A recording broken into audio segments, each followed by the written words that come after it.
Akanji and Gvardiol, Mateus Nunes and Savinho wide, Bernardo Silva the captain and Kovacic, then Foden, Marmoush for his second appearance for Manchester City, couldn't play in the Champions League on Wednesday night, and then Haaland up front. 2-2 draw when they met at the Emirates, at the Etihad Stadium in September. Too many Gulf airlines for my liking. And we'll see what develops today. And for goodness sake, remember, Matt, stay humble. Always, John, always. It's a throw into Arsenal. Match begins. Peter Banks, the referee, throwing to Arsenal in the left-back position.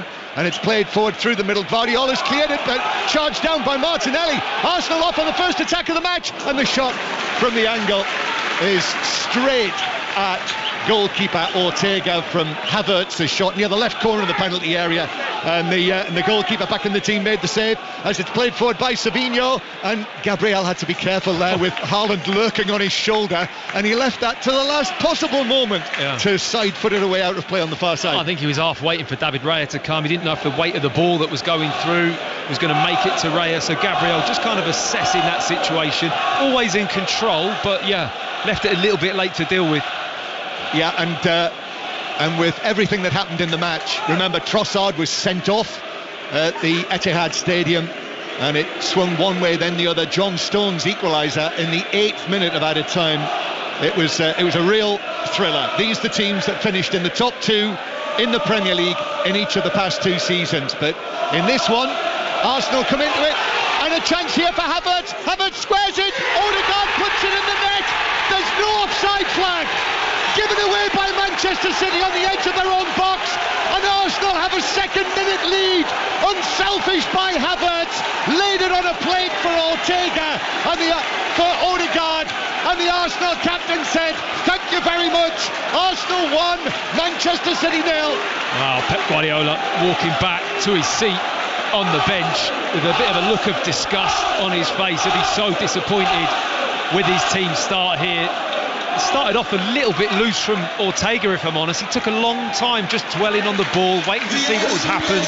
They try and play out through the back. It's a sideways pass with not a lot of pace on it, and the way that Arsenal start at home, they go all out, they go in the full press. Odegaard leads the charge, they turn it over, the ball's popped through to Havertz. I have to say, I thought Havertz was going to shoot. He was at a decent angle to score from, but he sees Martin Odegaard right on the penalty spot, just waiting for the ball. He squares it. It's a little bit bobbly, the pass. It's not a brilliant pass from Havertz, a little bit scruffy, but Odegaard's left foot is absolutely primed for that kind of finish, and he just slides it into the back of the net under a little bit of pressure from Gvardiol. What a start for Arsenal. 1 minute 45 on the clock when Arsenal took the lead.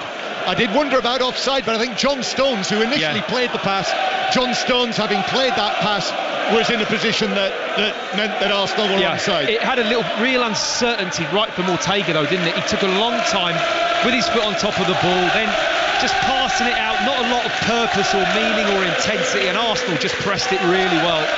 Well, Manchester City are, as they say, architects of their own downfall for the second consecutive Premier League match. Remember the Chelsea match last weekend when the young Uzbek Kuzanov, who's among the substitutes today, had the awful start and presented the opening goal to Chelsea. Well, Manchester City last weekend were able to come back and win. This is a different matter here at the Emirates match. Yeah, they showed real character last weekend. They're at home against a Chelsea team that isn't the same as this Arsenal team in terms of style of play, leadership on the pitch. You feel the rugged physical side that Arsenal have to the game. They're pretty good at managing the match, I will say. They're up there with one of the top teams of managing situations, so Manchester City are going to have a tougher challenge to get back in this game. We might see the dark arts coming into play. There's potential. There is. 1-0. What are they exactly? You're the dark arts. You're the defender.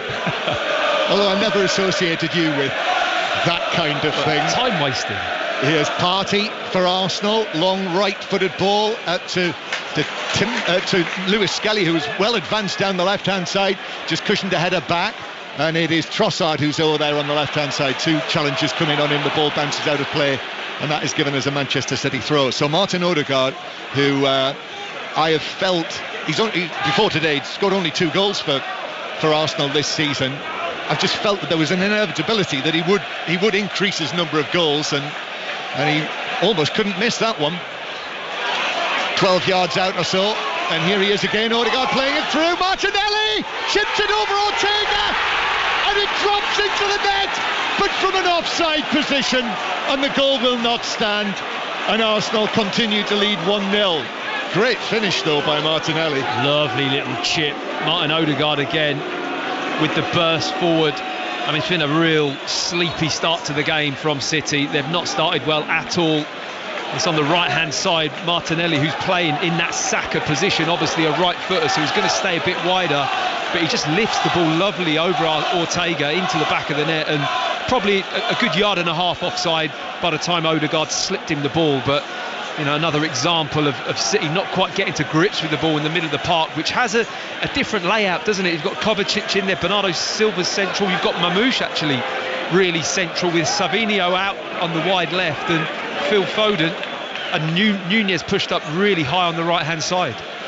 Manchester City in possession inside their own half. 5 Live in the World Service from the BBC. You can listen as well on the move. All of live BBC radio is available. You can find it on BBC Sounds. And Manchester City, an early setback for them in the match in September. Remember, it was Manchester City who had the early lead when Haaland scored, but Manchester City with work to do, conceding again. Change of goalkeeper, no Ederson. Ortega coming in, and he's beaten in the second minute. 2 matches well underway in the Premiership in Scotland, featuring the top 2, and it's to Ibrox we go now. Kenny Crawford. 78-minute score, and it's currently Rangers 3, Ross County 0. James Tavernier standing on the spot to make it another one from the penalty, and he scores! Rangers 4, Ross County 0. Goal number 129 of James Tavernier's Rangers career. 4-0 Rangers. Hadji has scored twice, Suter got the other. Celtic are winning 2-1 at Motherwell. We'll be back there in a moment or two. And in the one match today in League One, Bristol Rovers winning 2-0 against Peterborough. That's the latest score there. 7 minutes played here at the Emirates on an almost, it's sort of hinting at spring in North London this afternoon. And Arsenal having really sprung off to a great start. Manchester City really caught playing the ball out from the back, and yet again, they've just leaked goals, haven't they, Manchester City? This is going to be now 3 clean sheets in their last 14 in all competitions. Here's Gvardiol. I mean, you just didn't get those opportunities against a City team that's in full swing. They don't make mistakes like that. They don't kind of tickle the ball around in those areas of the pitch. Long pass from Stones. It was almost Van Dijk like that pass to Mateus Nunez down the right hand side, and a very, very belated offside flag. Mateus Nunez had set up on a weaving run in field, and then eventually the flag was raised by Nick Greenhouse, but that's what they're told. They've got to wait to see how moves develop, and that's what he did. But a free kick to Arsenal. I just had a look at the replay of the goal, and it's Stones to Akanji is the pass. It's a real sloppy crossfield pass that Akanji just doesn't really deal with particularly well, and gets robbed, and Arsenal fully capitalising on that square ball. But they're so set up for the press, Arsenal, whenever they're at home.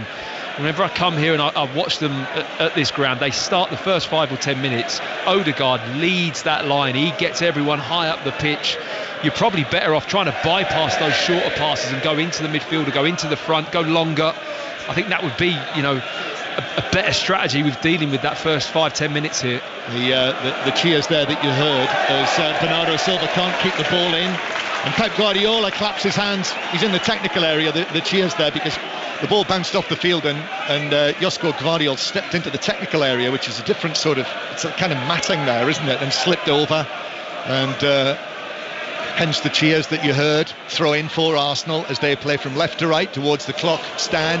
Long pass from centre field, but Havertz was in an offside position. It was delivered to him by Saliba, so it's a free kick to Manchester City, level the edge of their own box. Yes, remember, Arsenal still unbeaten here in the Premier League this season, although they did lose in the Cups last month to Newcastle. Second leg of the semi-final this week was Kovacic. I thought he was tripped there, but referee Banks has brought it back for the free kick because he thought Manchester City were going to lose possession, and obviously knocked out of the FA Cup by Manchester United here, but unbeaten in the league here this season, Arsenal. Yeah, I mean, they very nearly lost possession again there, City. Yes, there was a little trip from Odegaard, but very risky passes in and around the midfield and back four from City early on.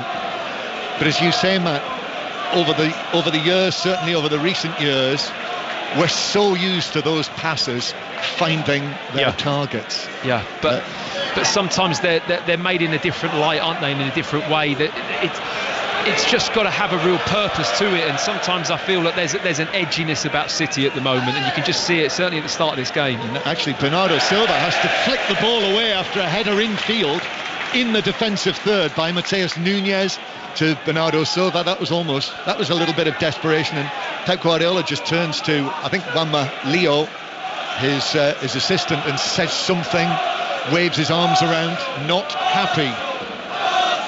Got an impression for that one? Is it just Wenger that you specialise in? Not for the airwaves. Arsenal 1, Manchester City 0. The early goal for Arsenal from this man, Martin Odegaard, as Timber loses out to Gvardiol and Kovacic.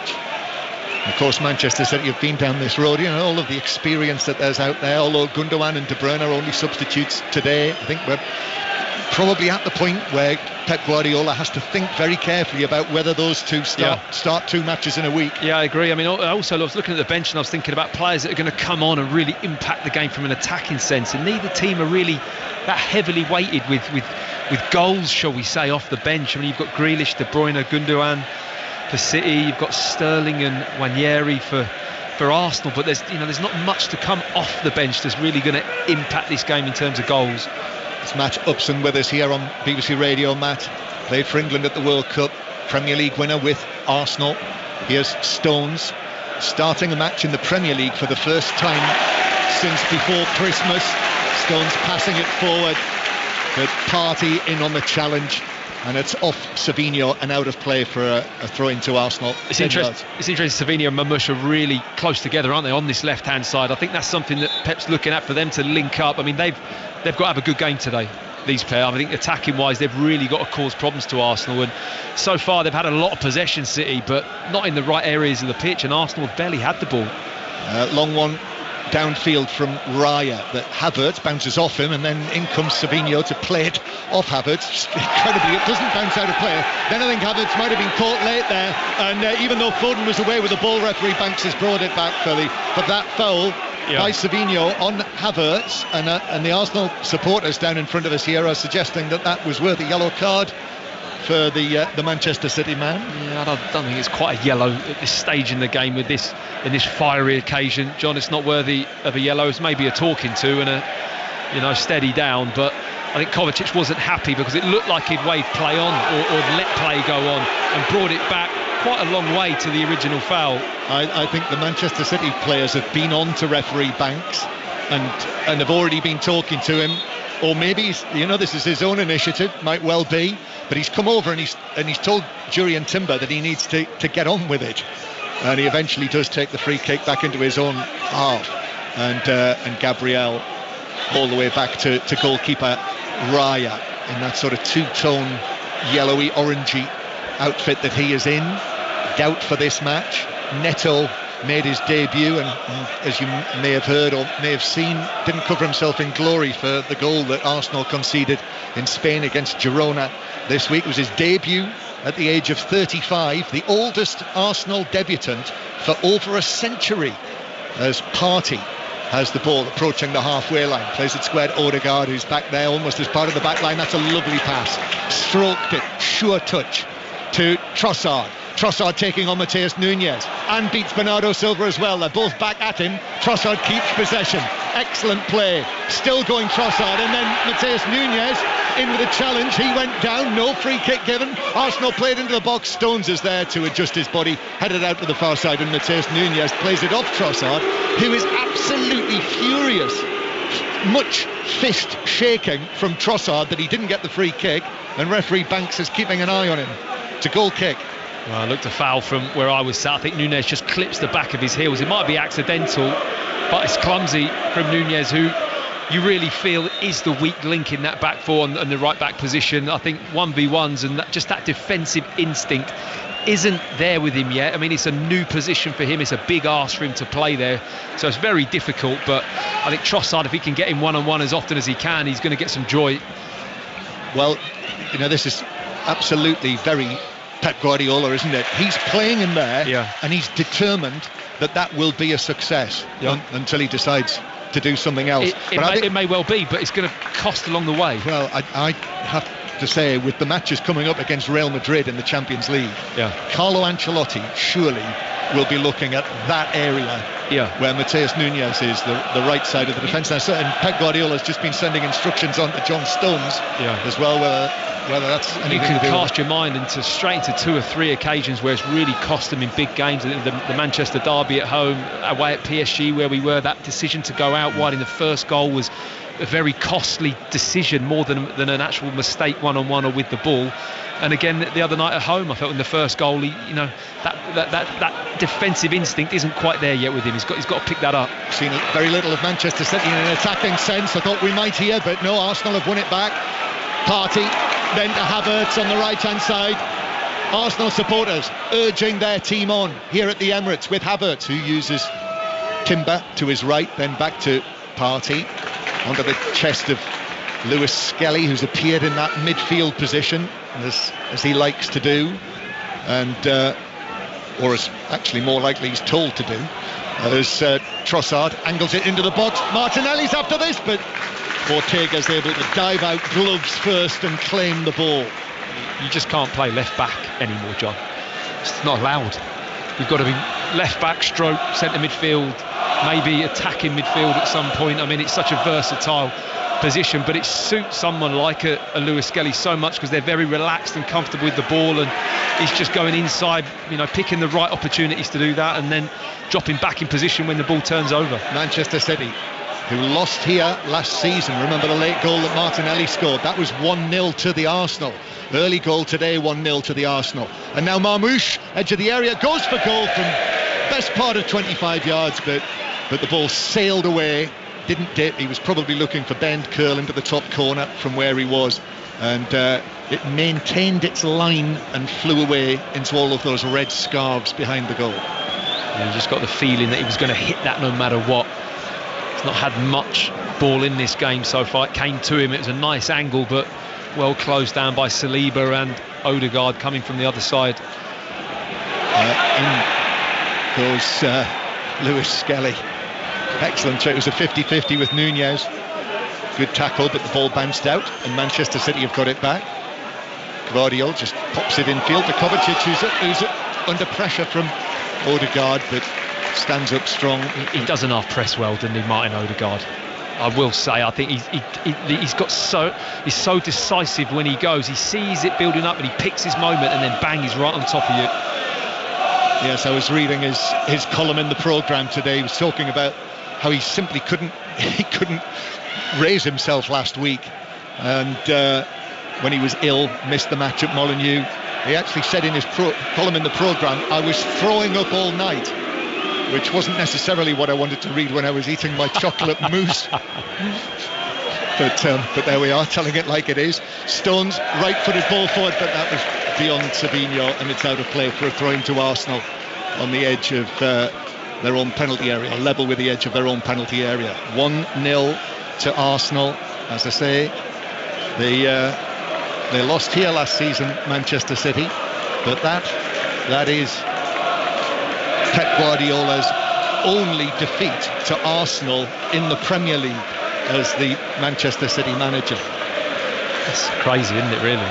But they really have had the upper hand. That's why this game, you feel, has a slightly different complexion, doesn't it, right from the start, and it's playing out that way as well. Yeah, although it should be added that in actual fact Arsenal are unbeaten in their last 4 against City. Here's Foden taking it on through the middle, but runs into 3 Arsenal players who dispossess him, and now Odegaard out to the right hand side. Martinelli slides, just keeps the ball in play, but because of the contact that he had on the ball, that delivered it to Gvardiol, who was able to clear, and then Kovacic turns away from Havertz, and then checks back and gives it to Bernardo Silva, who goes the full 360 degrees, passes it out to Gvardiol on the right-hand side. Bristol Rovers are now 3-0 up on Peterborough in League One. Both sides just above the relegation zone in League One. 1-0 to Arsenal.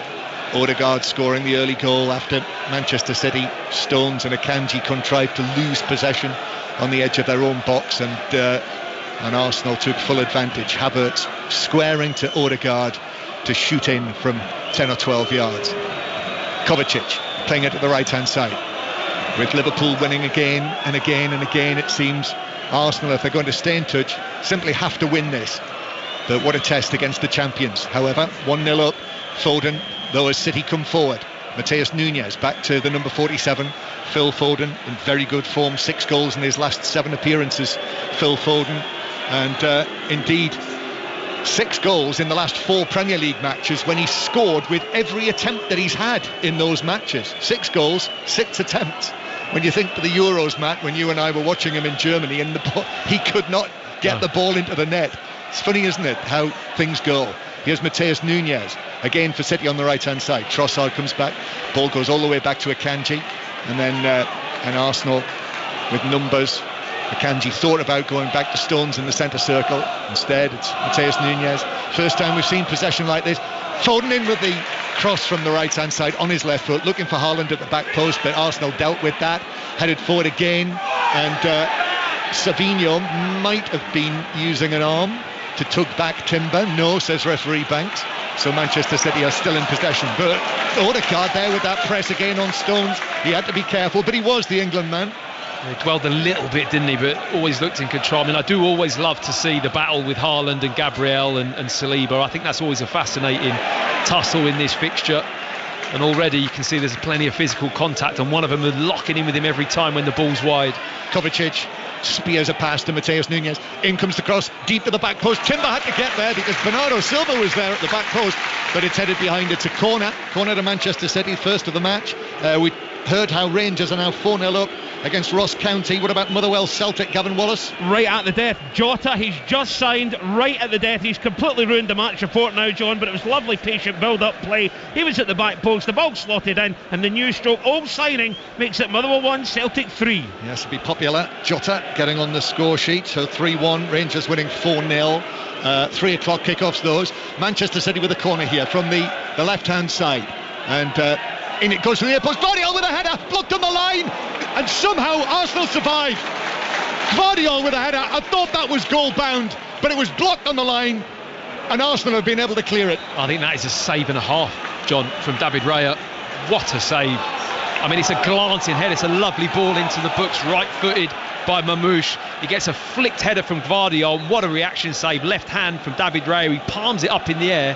Haaland is waiting on the back post for the ball to drop. He wants it to drop into the field, and it hits the crossbar above his head and bounces out. I mean, really close miss. Marmouche into the penalty area. Savinho, though, slipping as he tried to, well, possibly square it, possibly shoot, but the angle was very tight, and with that contact, he took it straight behind for a goal kick. But David Raya there showing his worth. What a reaction stop that was. And Gvardiol got a superb touch onto it with the glance, and he just threw up one of the biggest hands in football and got enough on it. And now Arsenal at the other end, but it's cleared away downfield. Manchester City as Marmouche is eased over by Partey. It's a free kick.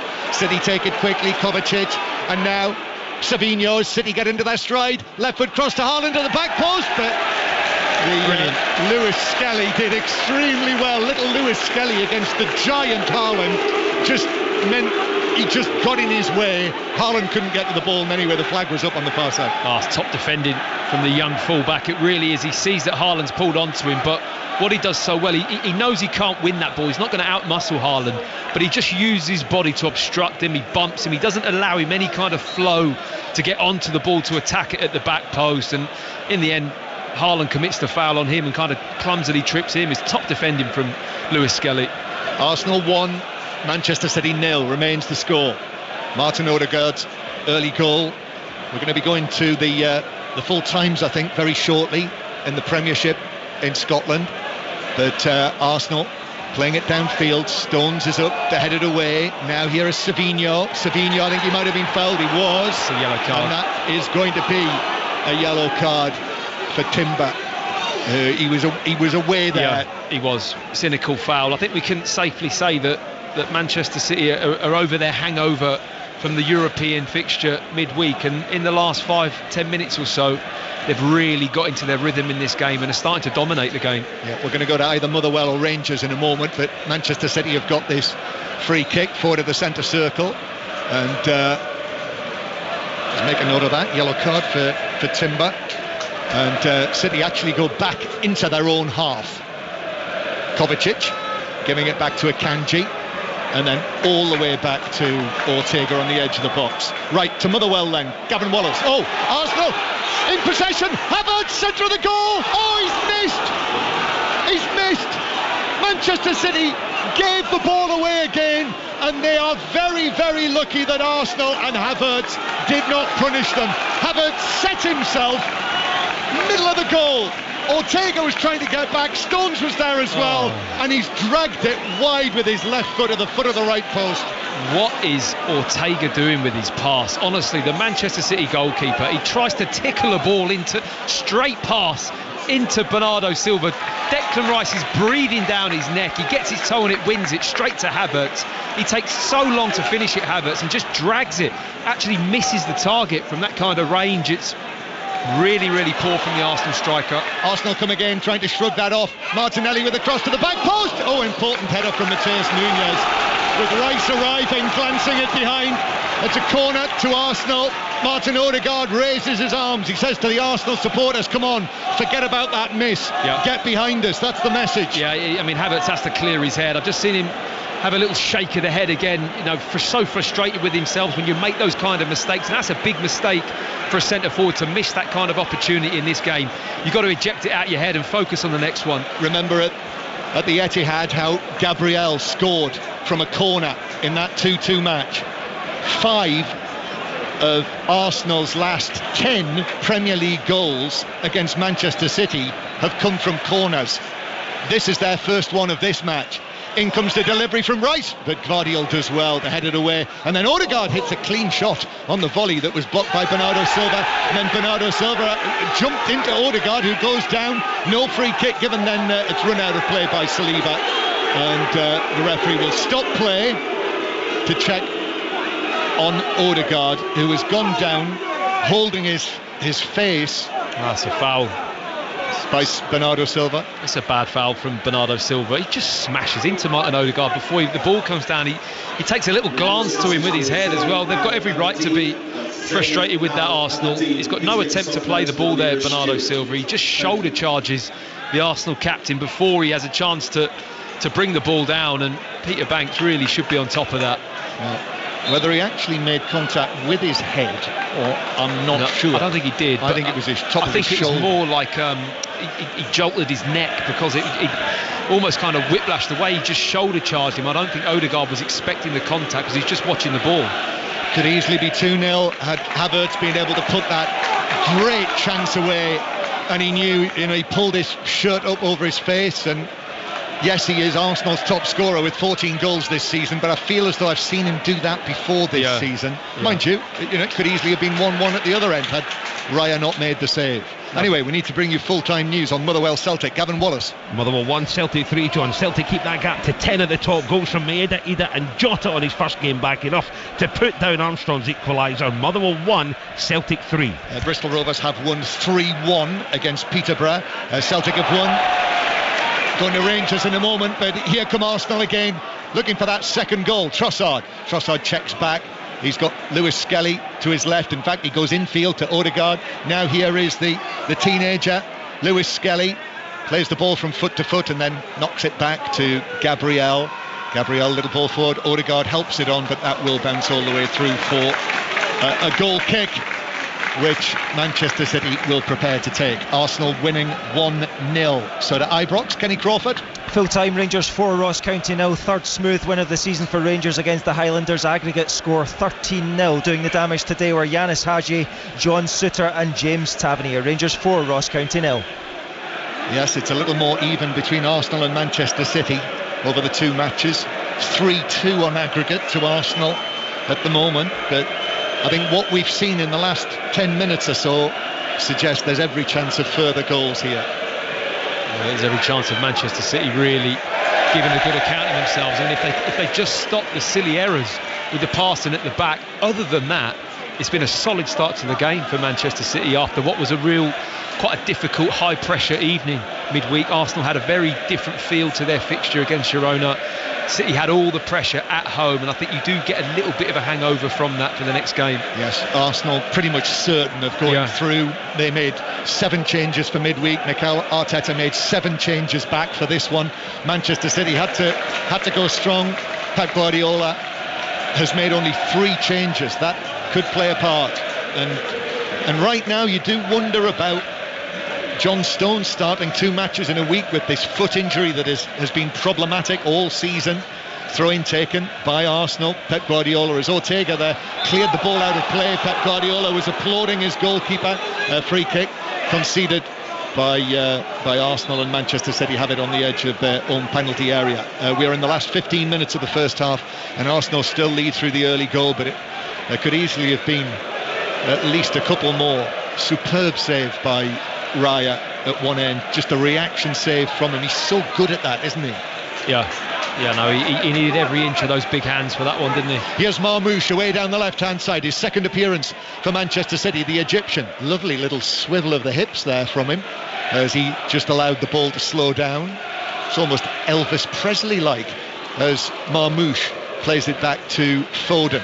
Again, Marmoush. Foden, who's appeared on the left, goes for the cross, which I think struck Timber and on the upper chest, maybe even on the chin, and he's collapsed on his back. Right, it was Gabriel, I think, all the way across in the right back position.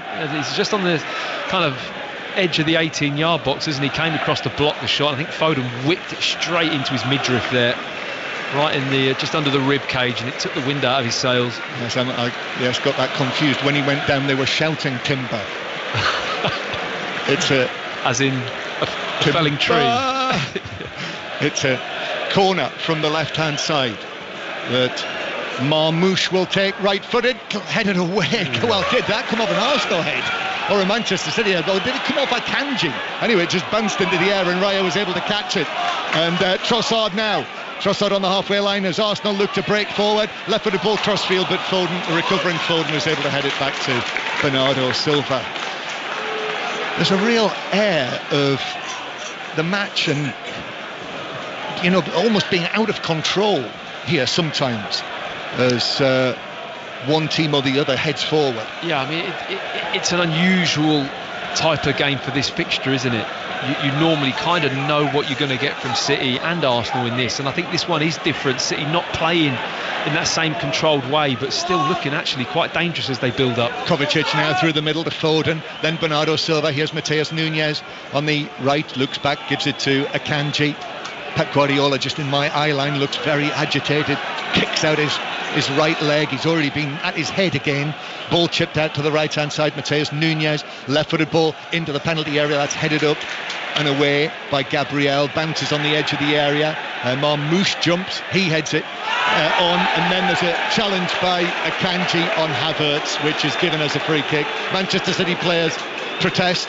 Foden arms apart, and also the captain today, Bernardo Silva, also speaks to the referee, but free kick Arsenal. I mean, he is good at this, Havertz, I have to say. I mean, his finishing obviously could sharpen up, but in terms of the impact he has in his aerial threat, winning fouls, getting hold of the ball, he's very good at that. He uses his body and is physically a handful for a centre forward in the modern game. Arsenal have revealed their hand, haven't they, really, with the bid for Ollie Watkins this week. Whatever they say about whether they need an out-and-out centre forward, the fact that they have put in a bid for Ollie Watkins this week tells you exactly all you need to know. Yeah, I mean, I don't think you need to look too deep into the fact that pretty much makes sense, doesn't it? And having a striker that you know is going to score more goals is going to put you in a better position to win a league title.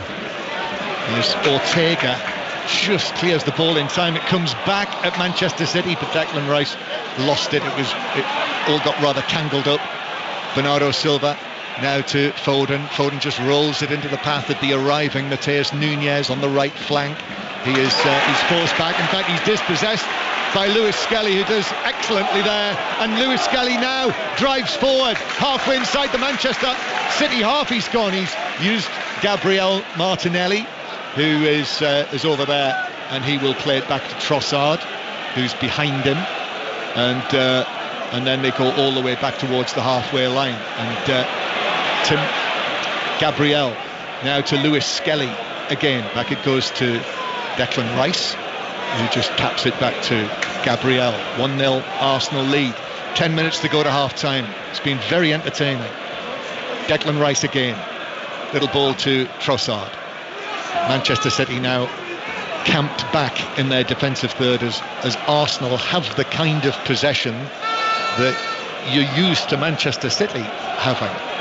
Just control. This is control. Yeah. Control possession. But there hasn't really been this kind of lull in the game so far, has there? It's been very end-to-end. Odegaard trying to send a pass through to Gvardiol, who played the ball back, and then as Martinelli raced on, Gvardiol actually tripped him in the box, and he went sprawling there. The crowd were shouting, wondering whether that might be a penalty, but absolutely none of the players. Here's Gvardiol again. Gvardiol to Marmoush, who then sets off down the left wing, up against Timber. Low ball in, deflected though. Partey just stepped across and great blocked position the that from Partey, wasn't it? Defensive instinct. I mean, he's inside the full-back in that midfield. He's reading Marmoush's pass where he wants to go central into the front, then get it back, and he just steps right into that line and steals the ball. I mean, it doesn't look like a lot, but from a defensive midfield player point of view, it's a top piece of play from Thomas Partey there. Not seen as much of Marmoush so far in the match as we did last week against Chelsea. It's some start, isn't it, in the Premier League? Chelsea at home and Arsenal away. And of course for Manchester City, this run of matches in the league, the 2 matches against Real Madrid, Newcastle at home is their next league match, then it's Liverpool, Tottenham and Nottingham Forest. Leyton Orient next Saturday though. Yeah. Which will be one of our FA Cup commentaries. It is the 12:15 kickoff, I think it is, against Leyton Orient next Saturday lunchtime. One of our many FA Cup commentaries next weekend. 5 Live, the only place that you will hear Premier League, Carabao Cup, Men's Six Nations Rugby Union and FA Cup commentaries. All of that over the course of the coming weeks. Busy time. Here is Gabriel. Passes the ball straight to Matheus Nunes. Groans all round, and Manchester City have got the ball back as half-time is 6 or 7 minutes away.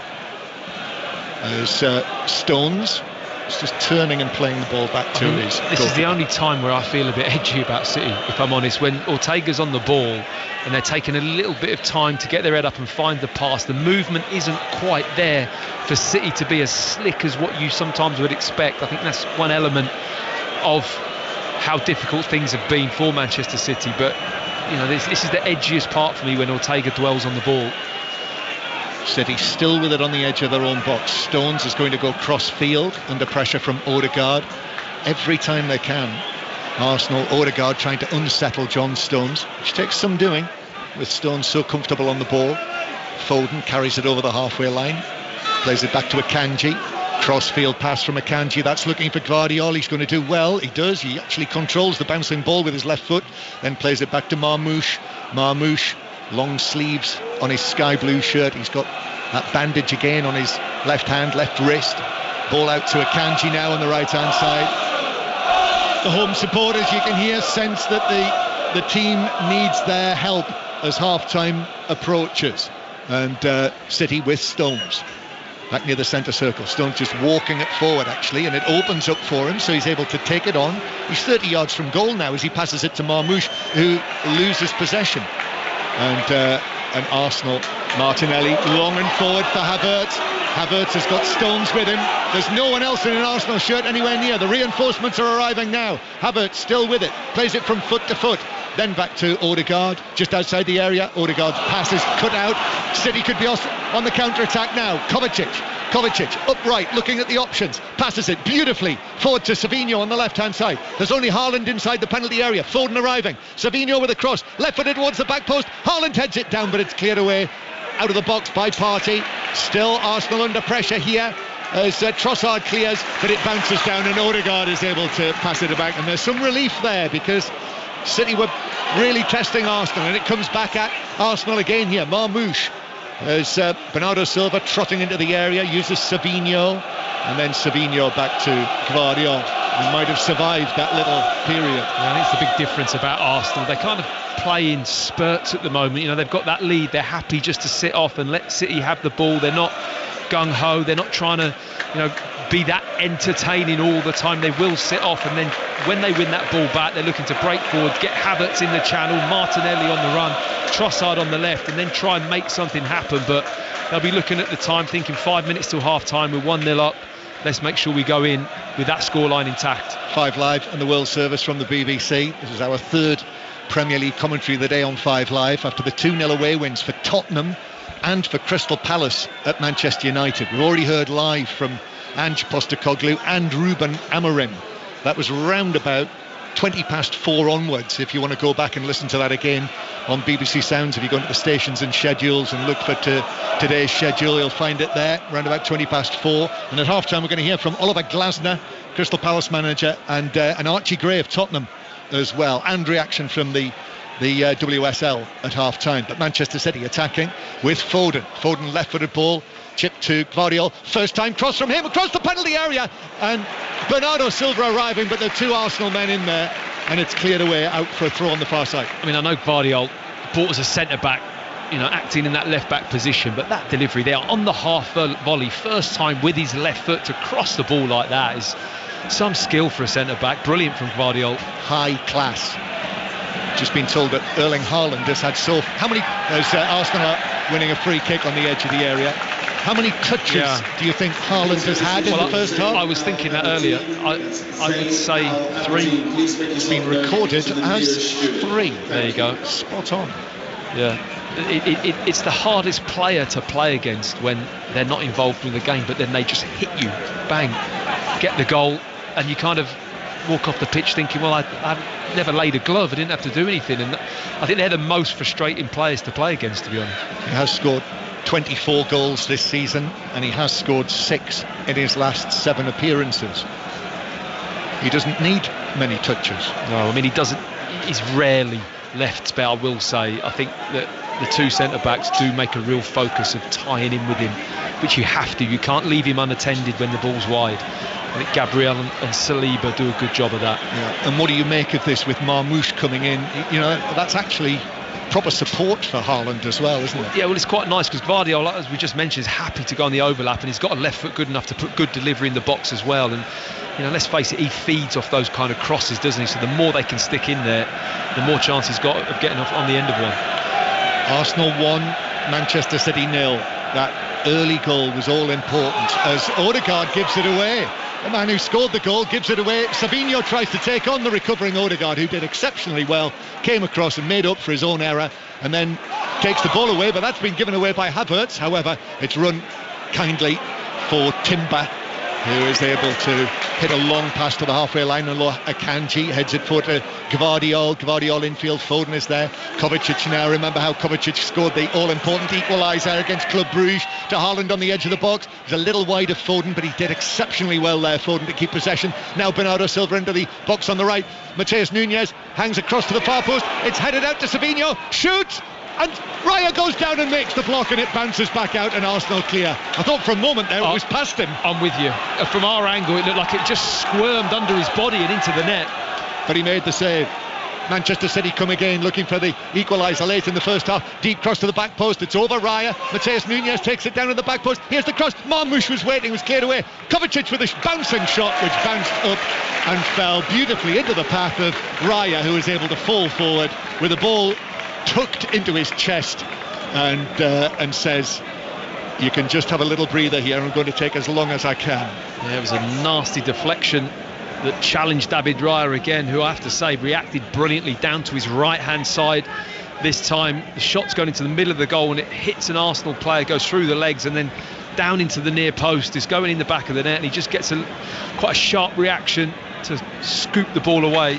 Yeah, good save. He had to be sharp. He's had a couple, hasn't he? Yes, he has.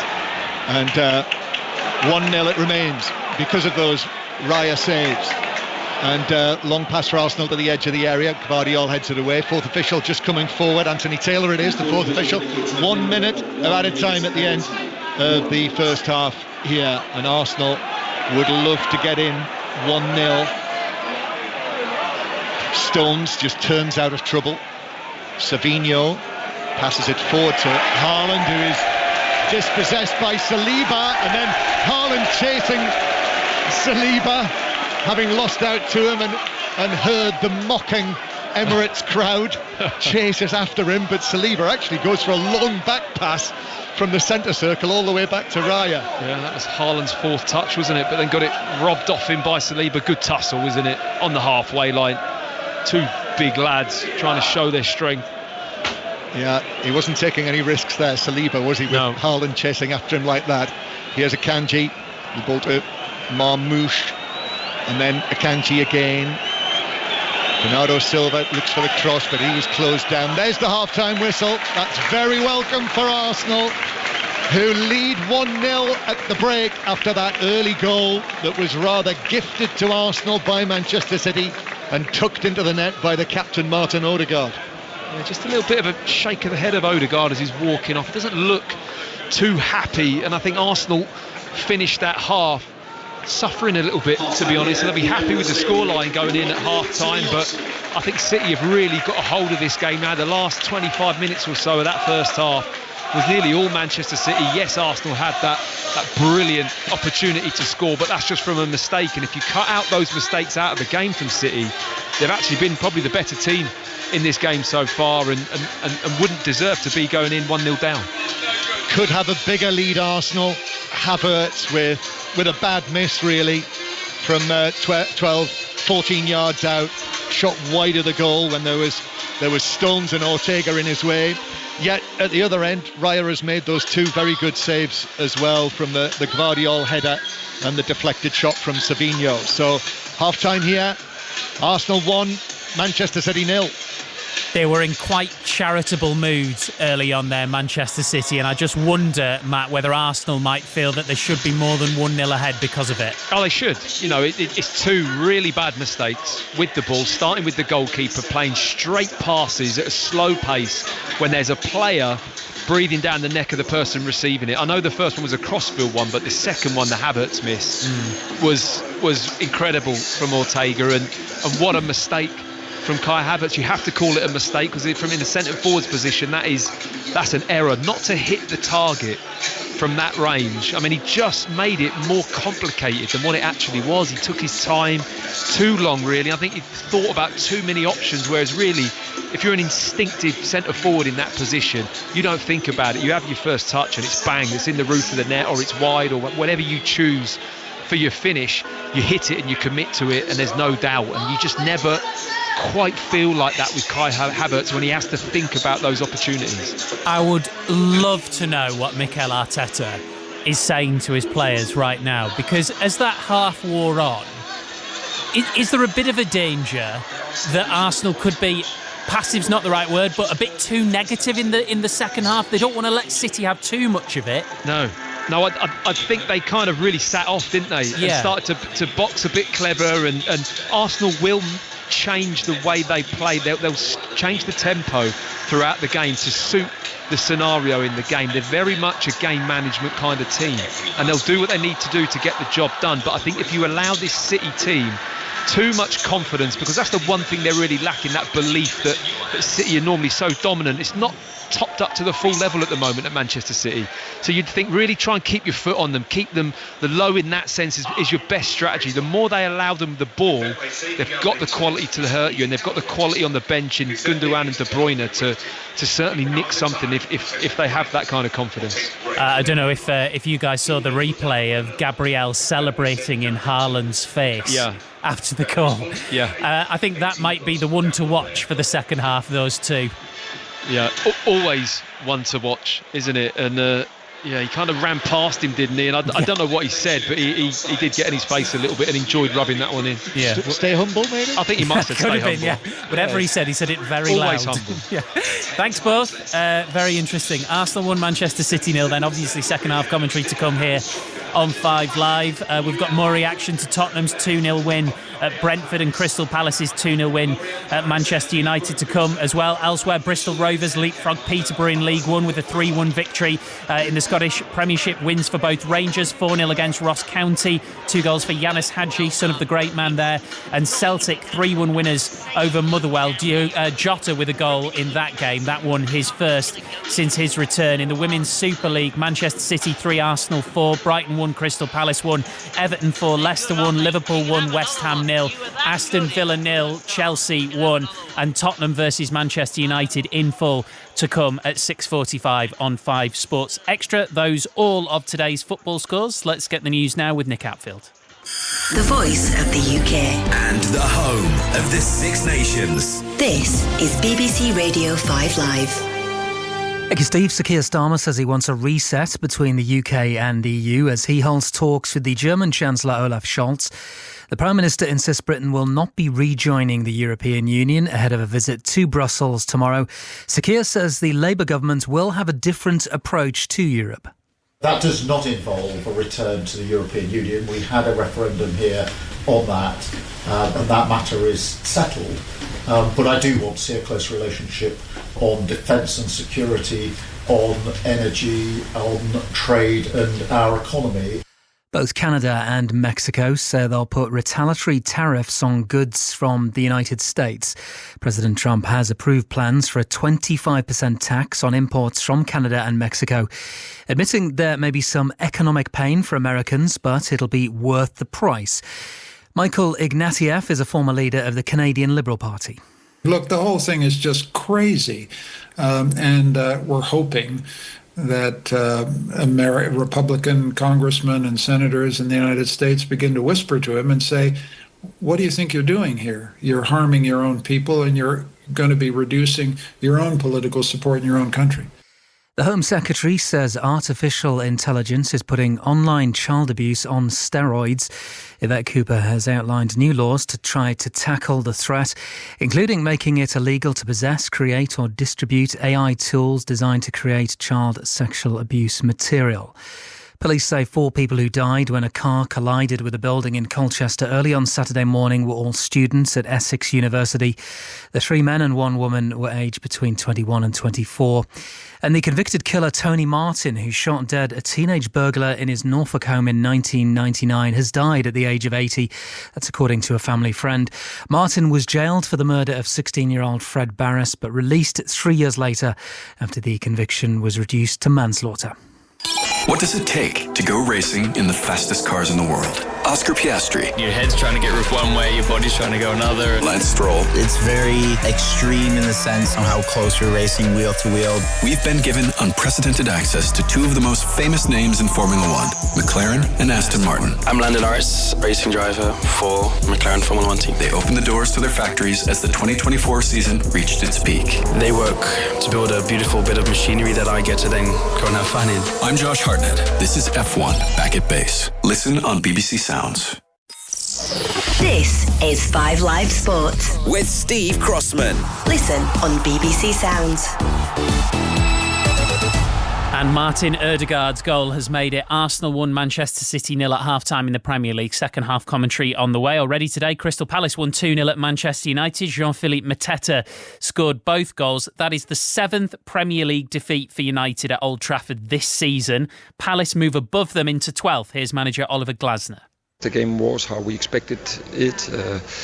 The players really did so well today and were so focused, concentrated, and we knew that we would get our chances. We had them in the first half as well, but we didn't take them. We encouraged them at halftime, showed them the situations, because we knew if we stay focused like this, if we work so hard, that we will get these situations again. And this happened, and so really I'm pleased with the performance, pleased with the result, and all the credit to the players.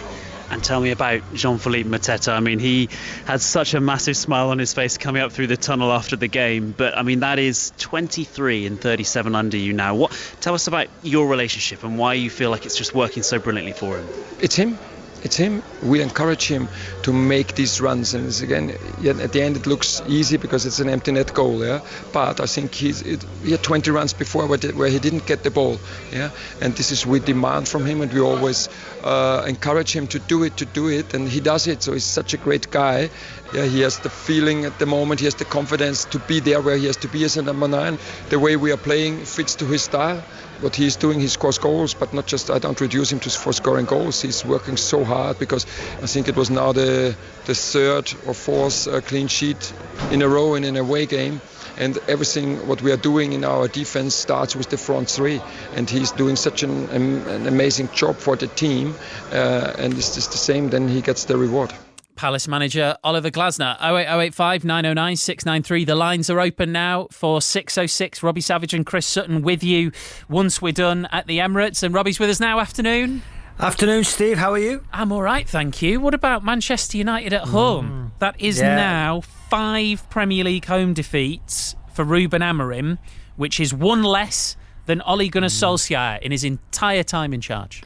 Well, the stats don't look good, do they, Steve? No. You know, in the Premier League this season, they've conceded more goals at home than Leicester City have as well. I think it's the final third. They had 17 shots, but Henderson only made 2 saves. I think the no cutting edge in the final third is a huge problem for Manchester United. Listen, but I want to talk about Crystal Palace. What a win that was. Mateta, you know, he's doing brilliantly well. And it was a great performance. So Crystal Palace fans, I'm sure they'll be ringing in. But Manchester United, I thought you could see signs. 3 wins in a row, you know. Manchester United playing with a false 9 at home. Yeah. Well, why is he moving Kobbie Mainoo after he was so good in the 10? That I thought was mad. I done a piece in a you know, for my column saying that Kobbie Mainoo and Ahmad as 2 10s would be great. You know, when you've got, you know, he was brilliant midweek, Kobbie Mainoo. He's not a false 9. He was making those runs from a 10, you know, in midweek, and he was the best player on the park. So to put him as a false 9 at home, Manchester United playing with a false 9 at home. What's that say to Højlund and Xerxes as well? Well, it says a lot. It says a lot. You know, it does say a lot, and you've got to look at the recruitment once again. I know they've signed a new player. Spurs, what a win. I think now relegation fears have gone for Spurs. Chris will be happy.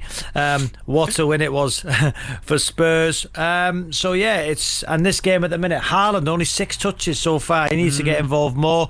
And I've got to say, save of the season, Raya. What a save. You think? It was massive, wasn't it? What a save. Can Arsenal hold on? It's going to be an interesting second half. 08285 909 693, Steve. Cheers, Rob. Have a good one. Cheers, mate. 606 with Robbie Savage and Chris Sutton. Once we're done at the Emirates, second half commentary on the way. Tottenham ended a 7-game winless run in the Premier League, as Robbie was saying. 2-0 for them at Brentford. A Vitaly Janel own goal and Song Hyun-min's second half strike moved Spurs up to 14th. Here's Tottenham defender Archie Gray. Don't really like to think too much about turning points and stuff like that, because, you know, every result matters, and, you know, the losing streak that we went on, it wasn't good enough. But, you know, like I said, we can hopefully keep this winning way going on into the week and keep it going on in the league as well. So yeah, like I said, we're just going to keep working hard, and, you know, we don't think too far ahead, and we focus on the next game. So yeah. And I said in the commentary, you know, you're a teenager, but you've got 35 years in your head. That's the way it looked, the way you read the game. Is that because of your background, that you've just been born into it?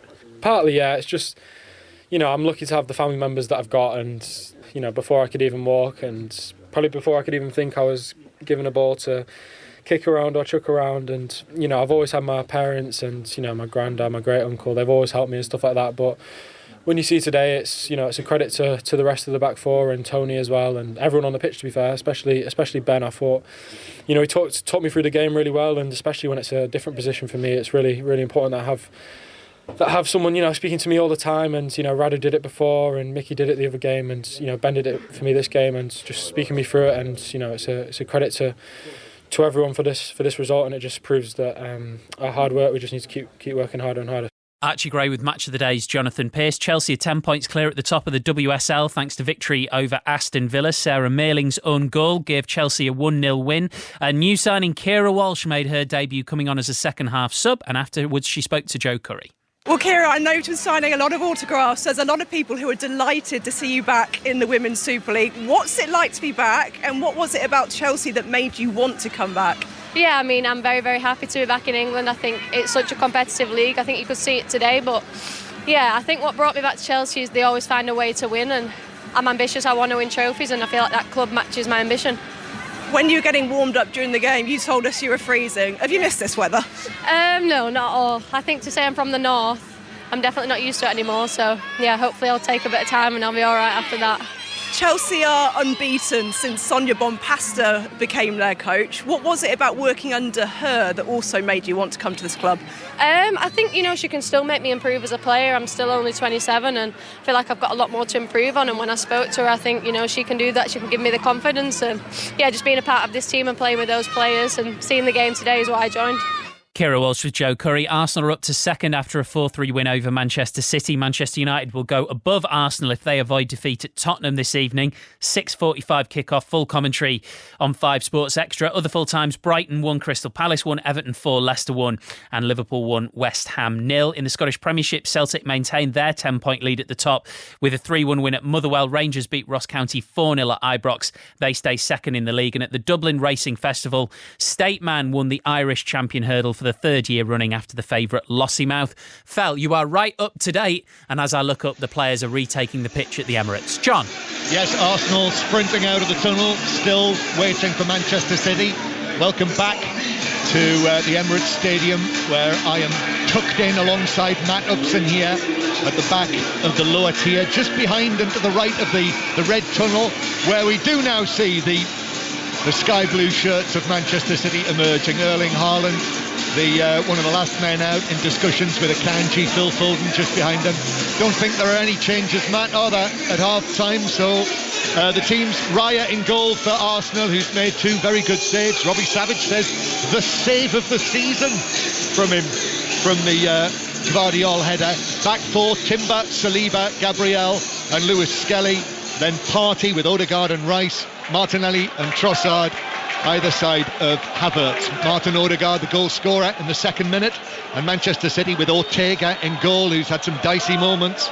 Stones, Akanji and Gvardiol. Mateus Nunes and Savinho wide. Bernardo Silva and Kovacic in the middle. Foden and Marmoush. And then Erling Haaland with just the 6 touches so far as the ball bounces out of play down in the Manchester City left back area, just next to the corner flag actually. And Arsenal, red shirts with the white sleeves, white shorts, red socks, and Manchester City in their first choice colours as well. And in the second half, Arsenal attacking towards the North Bank stand, which is to our left, which is what they like to do. So 1-0 it is as the ball is played back after Manchester City take the throw but lose possession.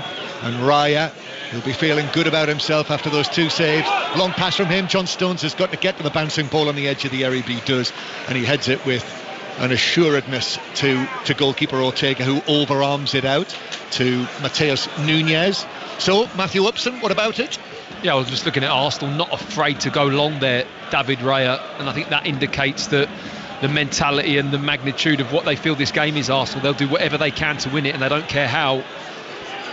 Fine pass from Foden down the right-hand side for Mateus Nunes. Still hundreds and hundreds of people inside the stadium filing down the steps towards their seats as Manchester City have possession inside the Arsenal half, with Pep Guardiola standing on the edge of the coaching area. Another one of those matches where we've seen him down, crouching right down, rubbing his head. Here is Foden to the right-hand side to Mateus Nunes, who's going to knock it back in field towards Foden, with sleeves right down, gripping the ends of his sleeves, just like Dennis Law, as we were describing a few weeks ago. Kovacic now to the right-hand side to Mateus Nunes, back onto his left foot, dummied to cross. He's got Lewis Skelly, the 18-year-old, in front of him. City keeping possession inside the Arsenal half. And then actually all the way back to Kovacic, who's being closed down again by Odegaard doing his pressing thing.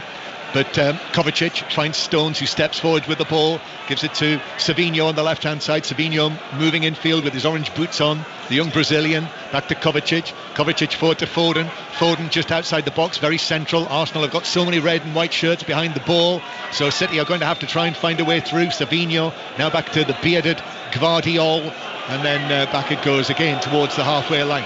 Long crossfield pass. John Stones out towards Matheus Nunes, who allows it to bounce, and it skips up off the turf, really kicked up above his head and out of play for a throw. Yeah, not seen enough from City's wide players yet in this game. Savinho, Mamouche, certainly Savinho out there with Timber, who is on a yellow card, if I remember from the first half, and I think that those kind of situations, he just had one there where you think, go on then, face him up, test him, he's on a yellow card, go at him 1v1, and it's a little bit safe at the moment from City. You want to see more from their wide players in taking players on.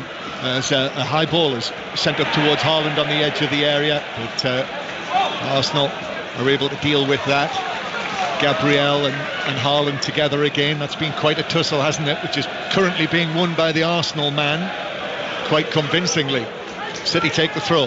Foden back centrally. I think these are awkward moments, dangerous moments for Arsenal here early in the second half. Well, the pattern's continued, hasn't it? Arsenal sat off, not interested in really dominating the game with possession, happy to defend as a unit. They do that extremely well.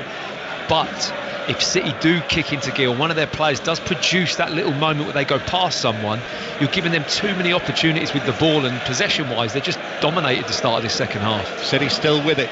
5 Live and the World Service listeners back with us in the second half here at the Emirates in North London. The blue sky's gone now, it's dark as Kovacic plays it through to Haaland. Haaland with a touch back into the box, and Marmouche trying to find a way through, but too many Arsenal defenders in there, and in the end it bounced off the Manchester City man Marmouche and all the way through for a goal kick. Well, Haaland's such a great focal point here. Kovacic slips the ball into him. You think he's going to have a quick snapshot with his left foot, but Saliba gets out wide. He deals really well with those little 1v1s down the sides of the 18-yard box. Saliba, very mobile for a centre-back, doesn't dive in and just puts the right amount of pressure on Mamouche. Yeah, well defended by Saliba, that.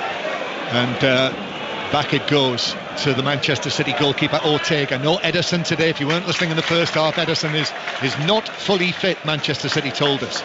And the Real Madrid matches approaching. You'll hear them on 5 Live, first leg in Manchester, and if they're able to get through that, Manchester City, it would be either Atletico Madrid or Leverkusen, by a Leverkusen in the round of 16. But I think, Matt, that is quite a big if, as City, Lewis Skelly loses it on the halfway line. Foden moving infield. Foden, Lewis Skelly's back at him, nibbling away at him. Odegaard's helping him out, and it's a free kick to Manchester City, which Martin Odegaard is not happy about. He turns, protests to the referee banks, but it's a free kick. Well, I think Arsenal felt they put just about the right amount of pressure on Foden, and I'd agree. I think Foden throws himself to the floor to win the foul. It's always difficult when a player's running across the pitch with the ball, and you want to have a nibble at the ball, but you also want to lean and bounce him and put him off, and Miles Skelly does that just about perfectly, really, just to unsettle Foden, and then he went to ground, which I think that's what the Arsenal players were really disappointed about. The referee gave the foul. Free kick just left of centre for Manchester City, of the middle of the Arsenal half.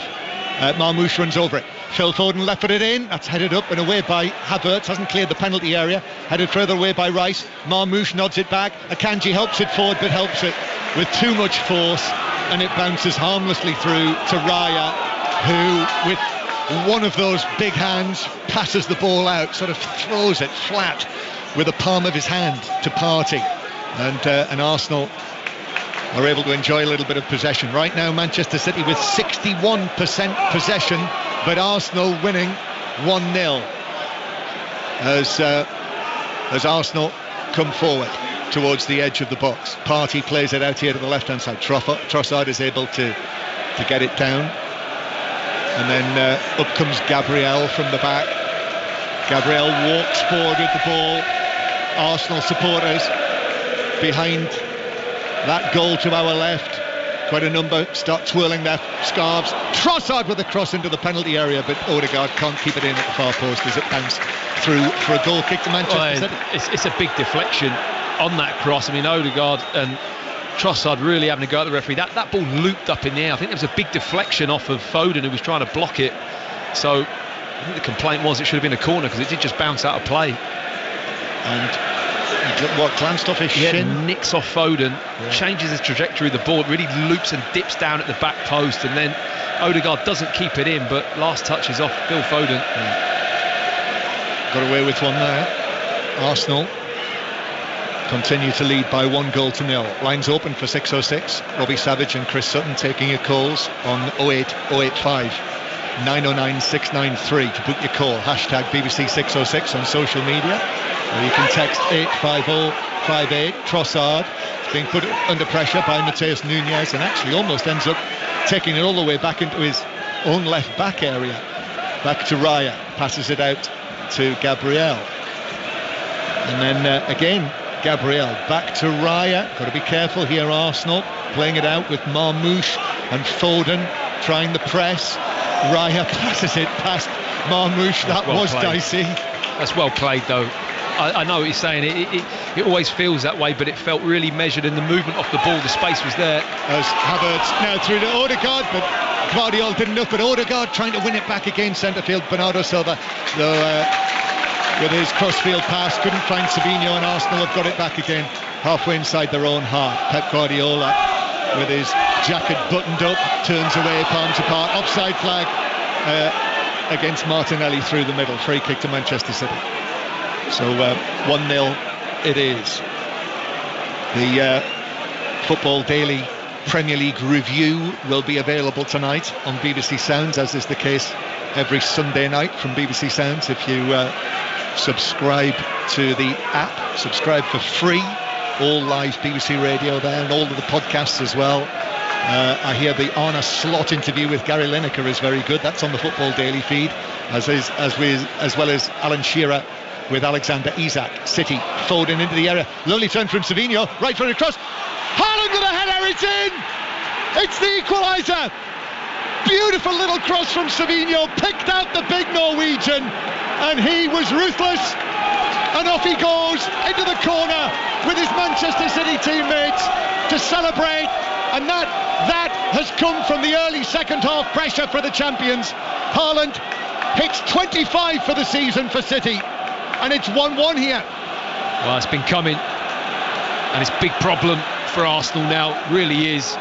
They've been sitting off far too much, and eventually, at last, Manchester City have got in a wide area and created, through a good little piece of football and wing play, an opportunity for Haaland, who doesn't half get up well. I have to say, he's backpedaling a little bit. The ball's dinked to the back post with Savinho's right foot.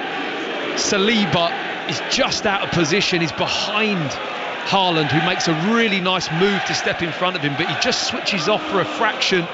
The Arsenal centre-back, and it's a towering header from the big Manchester City forward. Gets up high, hangs in the air, pressure from Saliba behind, but just cushions the ball back across the goal and almost loops it over David Raya. Textbook header, a brilliant goal actually. Yeah, he got the right side from his point of view of Saliba, who was powerless really. As soon as Haaland goes up, and that leap that he has is truly prodigious, isn't it? And, and Saliba was left behind him, totally the wrong place, and Haaland was able to head it inside the 6-yard box. Nothing Raya could do about that, although it's been given away by Foden. Partey, edge of the area, right foot shot, it's in! Arsenal back in front! What a response that is from Mikel Arteta's team! And Thomas Partey, Ortega was left flat-footed. Whether there was a little deflection, I think there was, perhaps off John Stones. That took it beyond the City goalkeeper, and no sooner are City level than Arsenal now back in front. Well, what a turnaround. I mean, this game is here, there and everywhere at the moment. You think Manchester City just getting right back into this, and in the pound seats, it's a really poor giveaway from Phil Foden. Crossfield pass again, and it's a wicked deflection off the back of John Stones. I mean, he puts his hands behind his back and lunges forwards.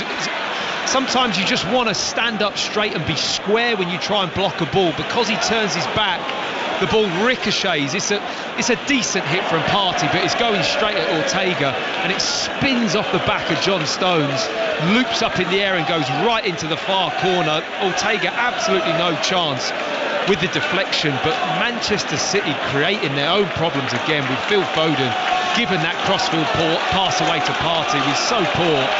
And so it is Arsenal 2, Manchester City 1. And again, this is typical of the way that things have gone for Manchester City since things began to turn against them in the autumn. That is typical of how many times have we seen it? Seen it so many times, and you know, it's a real weakness that they have at the moment. I was just looking at the stats, and I think City have had nearly like 65% possession here. You cannot give Manchester City that much, even if they're not in great form, which they aren't. You can't give them that amount of ball, and Arsenal treading very dangerously. So 2-2 in Manchester in September. Now Arsenal back in front here, 2-1, but Gvardiol on his right foot. Little ball into Marmoush, left side of the area, but defender goes down. Gabriel, excellent, blocks it inside the box, out for a throw on the left-hand side. City looking to up it here, trying to bring it back. Arsenal's second goal came, I think, 2 minutes or so after Manchester City drew level through Haaland's goal. His 25th of the season, but also for Haaland, another little milestone with that goal.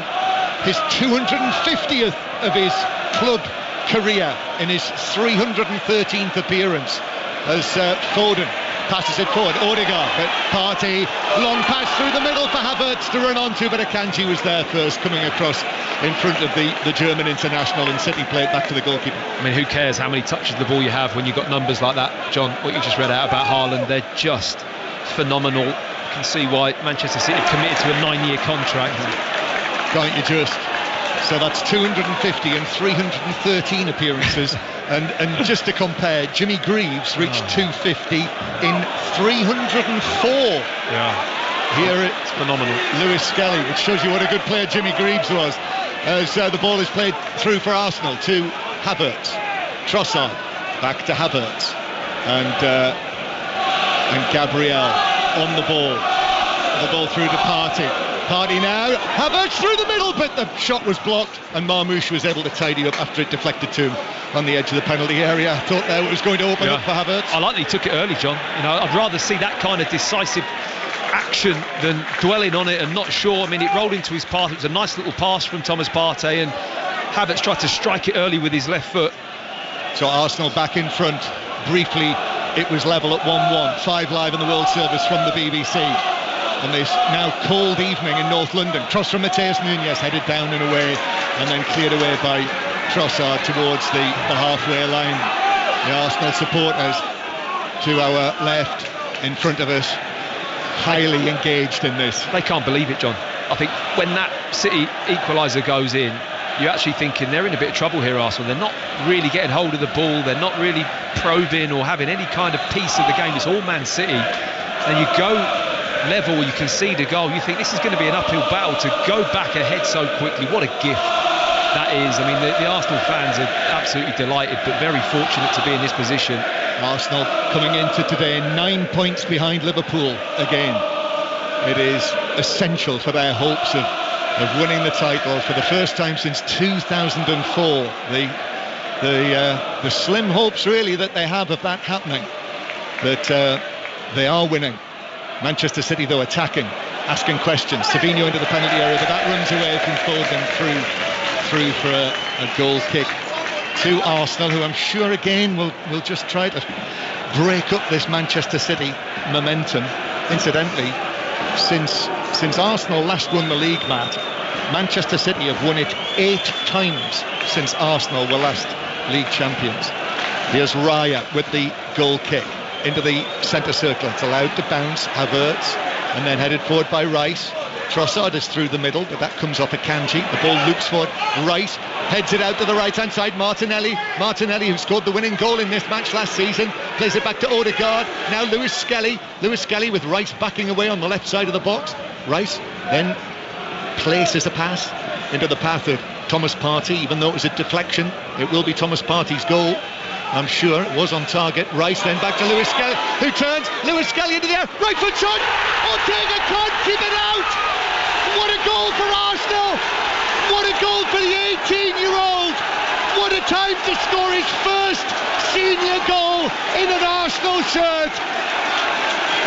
He's had some season, Miles Lewis Skelly. He might well have been suspended for this match, but he's not. He's here, he's scored, and it's Arsenal 3, champions Manchester City 1. Well, what a moment for this young man, and how cool has he taken that goal. I mean, his celebration's cool enough as he runs off and sits cross-legged and looks like he's kind of meditating by himself, sat cross-legged on the floor. But what a moment this is. I love the way he takes the ball. It's a great ball from Rice into him, but he knows his surroundings perfectly because he receives it on the back foot and straight away turns into the space, all in one lovely swift movement. Then he's driving at John Stones. He shifts it onto his weaker right foot, but then hits a decent effort into the far post. I think you can have a couple of question marks over the goalkeeping. Ortega gets a good hand to it, should be a little bit stronger, but there's enough power on the shot from Lewis Skelly to take it in off the post into the back of the net. What a moment for him, and he's been outstanding in this game.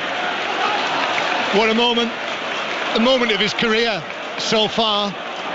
Very, very early days for this 18-year-old Miles Lewis Skelly, and what a celebration as well, as you pointed out, Matt, going down into the meditation position with his legs crossed. Who is it that normally likes to have a celebration like that? Remember? Erling Haaland. They've thought about that one, Arsenal, and even though he's of these tender years, Lewis Skelly, scoring a goal like that, he didn't forget the idea about the celebration. It was a humble celebration, wasn't it? Terribly. As Kovacic wins the ball back. Manchester City now 3-1 down here, staring at their 7th league defeat of the season for the champions. Mateus Nunes back to Bernardo Silva. Now back to Mateus Nunes on the right footed cross over Haaland, headed away by Timber at the back post. Haaland leapt for it, but not high enough this time. Comes back though at the Arsenal defence. Savinho in possession. Savinho back onto his right foot, actually uses his left to give it to Kovacic. Now Manchester City 3-1 down. They need a quick response like Arsenal found against them when it was 1-1. Foden back central. Arsenal have got everyone though back. Saying to Manchester City, you're going to have to find a way through. Stones out to Mateus Nunes. Listen to the noise inside the Emirates Stadium all around us here, sweeping around the 3 tiers. Stones. Out goes the pass to Savinho. They're on the back foot now, Arsenal, but they have a good lead, a 2-goal cushion with those 2 goals from Partey, the deflected shot, and then Lewis Skelly within 6 minutes of one another. It was 1-1, and then in the space of 6 minutes it became 3-1 Arsenal. I mean, it really has swayed the game massively because City were in a lot of control and in a very strong position to get a good result here, and they've kind of thrown it away. I mean, the second Arsenal goal was a poor mistake from Phil Foden, but you know, it's too easy, the third goal as well, really, John. I mean, they should be set and ready. It's a nice pass from Rice. Lewis Skelly's drifted into that area, but they're not out there shutting down that space quick enough and dealing with the situation as well as what Arsenal have done in terms of the back four and getting tight and narrowing angles. They just haven't done it as well, Manchester City, but had so much of the ball. Arsenal 3, Manchester City 1. This is 5 Live on the World Service. Kovacic passing the ball out to Mateus Nunes. Mateus Nunes, ball in field to Savinho.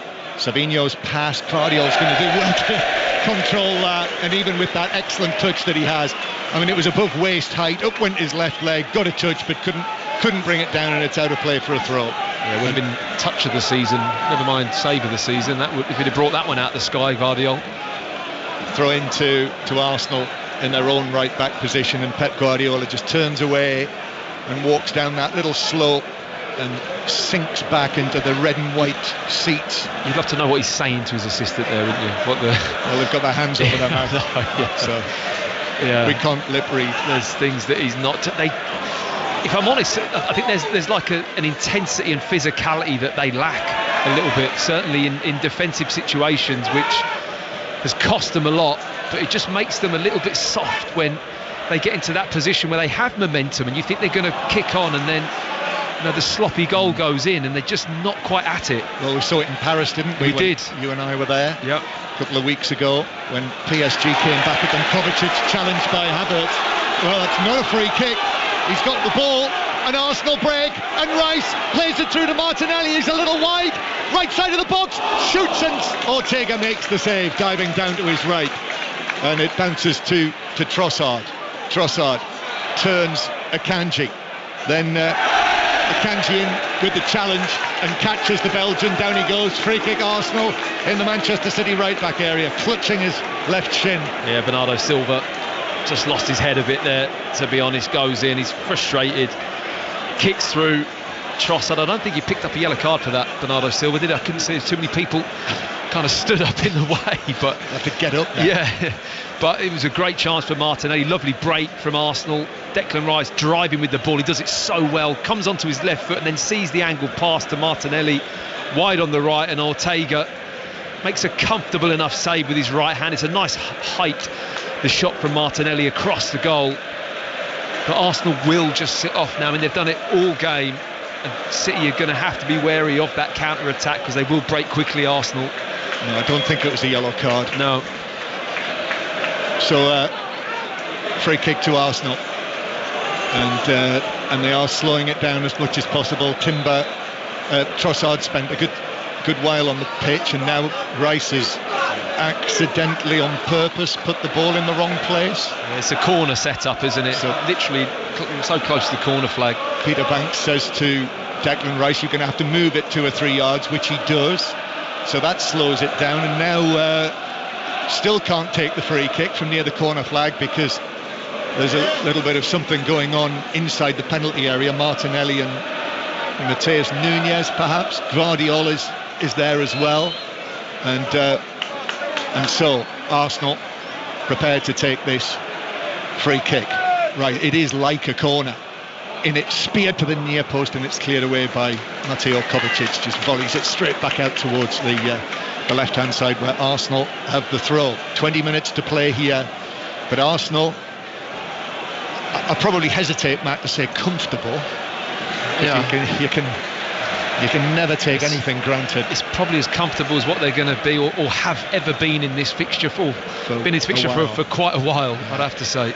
Throw in that new goal scorer Miles Lewis Skelly takes. Bernardo Silva comes in, just pops it out of play, and we're going to see Kevin De Bruyne and James McAtee come onto the field. Transfer window closes tomorrow. There's been quite a lot of talk about McAtee perhaps moving on, and he's coming on now. Throw-in taken by Arsenal. City have won it back. Foden. Kovacic is under severe pressure here. He's lost out to Odegaard. It's a free kick. It's given us a free kick. Martin Odegaard is hopping mad. Yeah. He's going to get yellow card for that reaction, and now he's even more angry.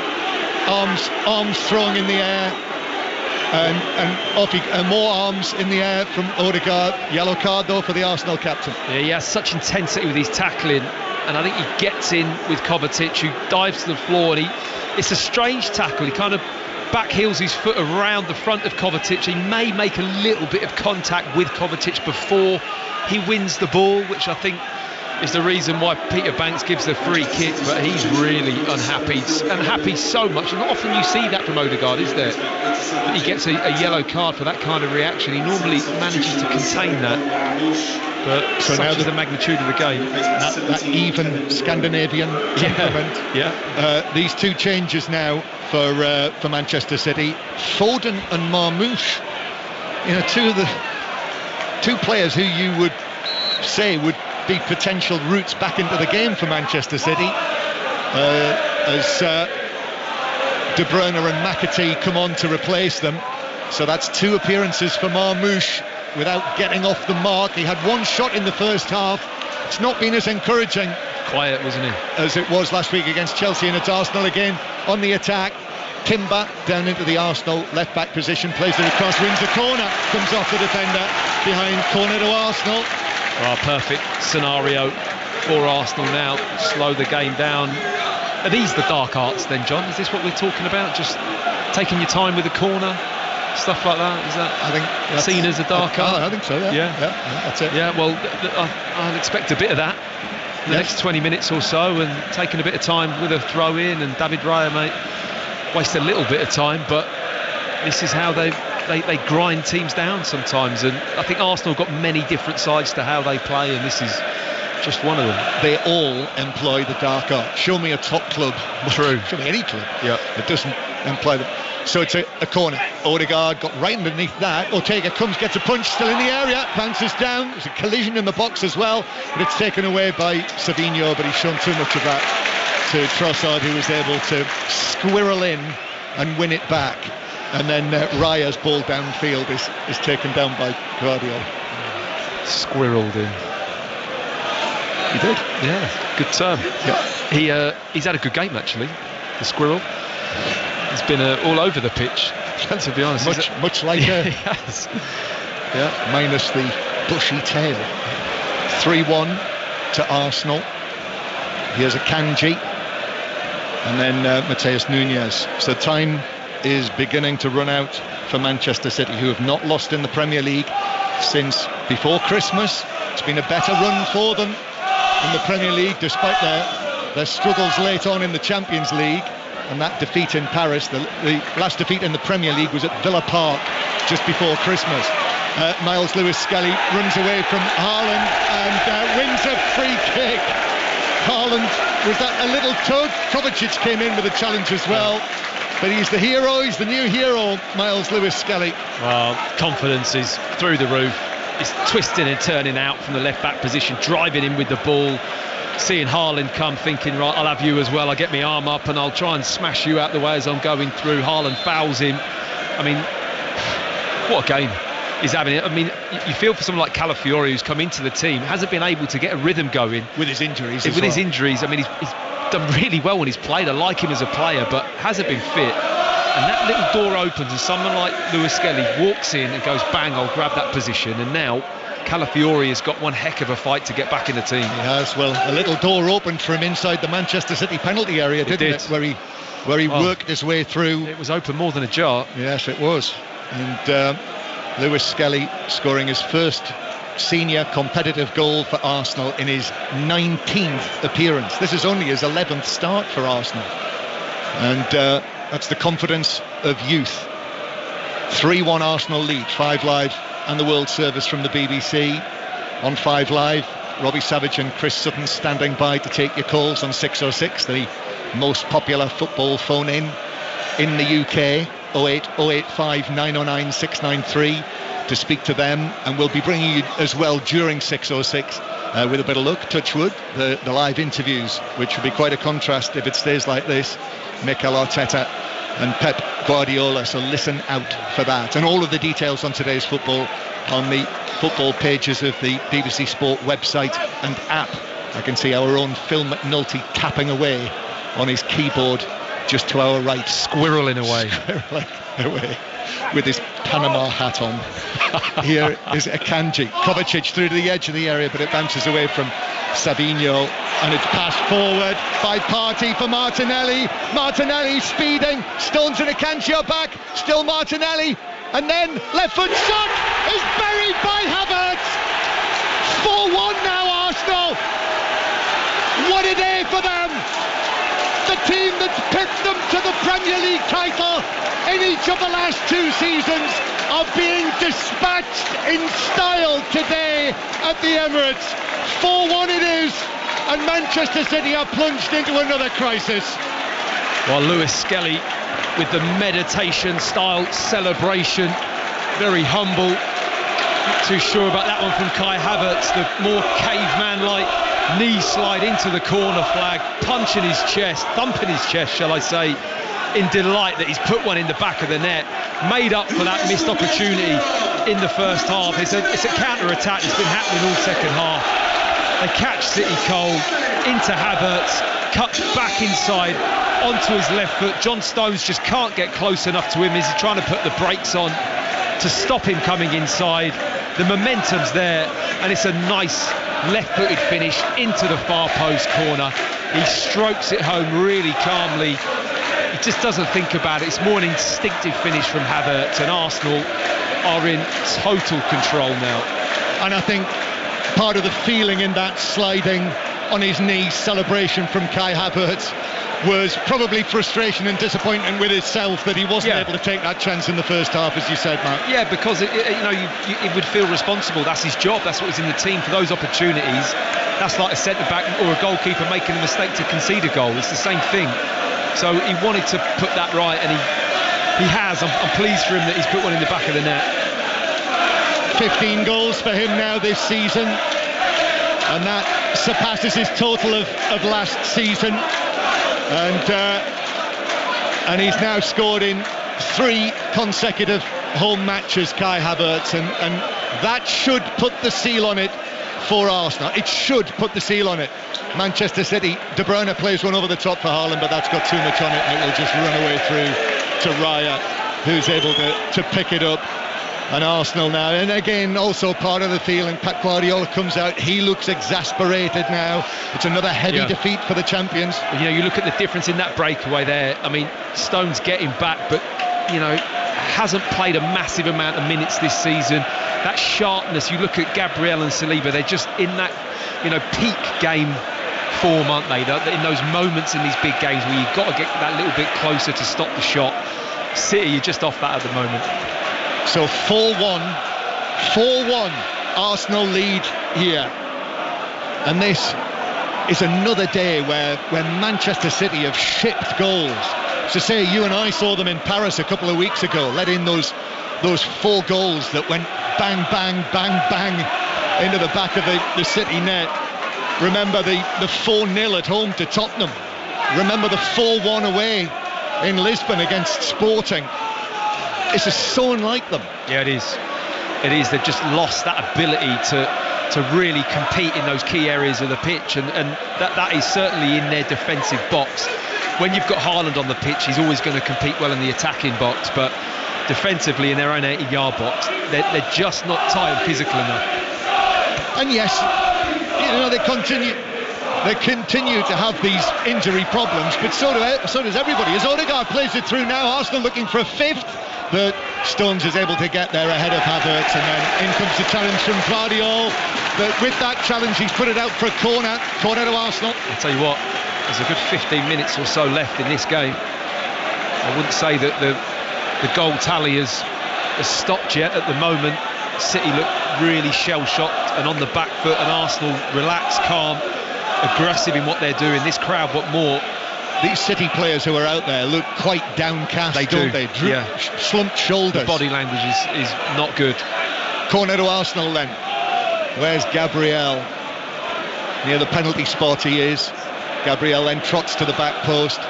Corner to be taken by Odegaard. It's another one of those scooped high ones to the near post, headed away by Gvardiol. Comes out into the area. A sort of scissor kick effort goalwards for Arsenal from Gabriel, and then the ball is cleared back towards the halfway line and all the way back to Raya. That is from Raya. Lovely turn for Saliba, who turns away. Pep Guardiola head down, turns away also as Timber has it down the right.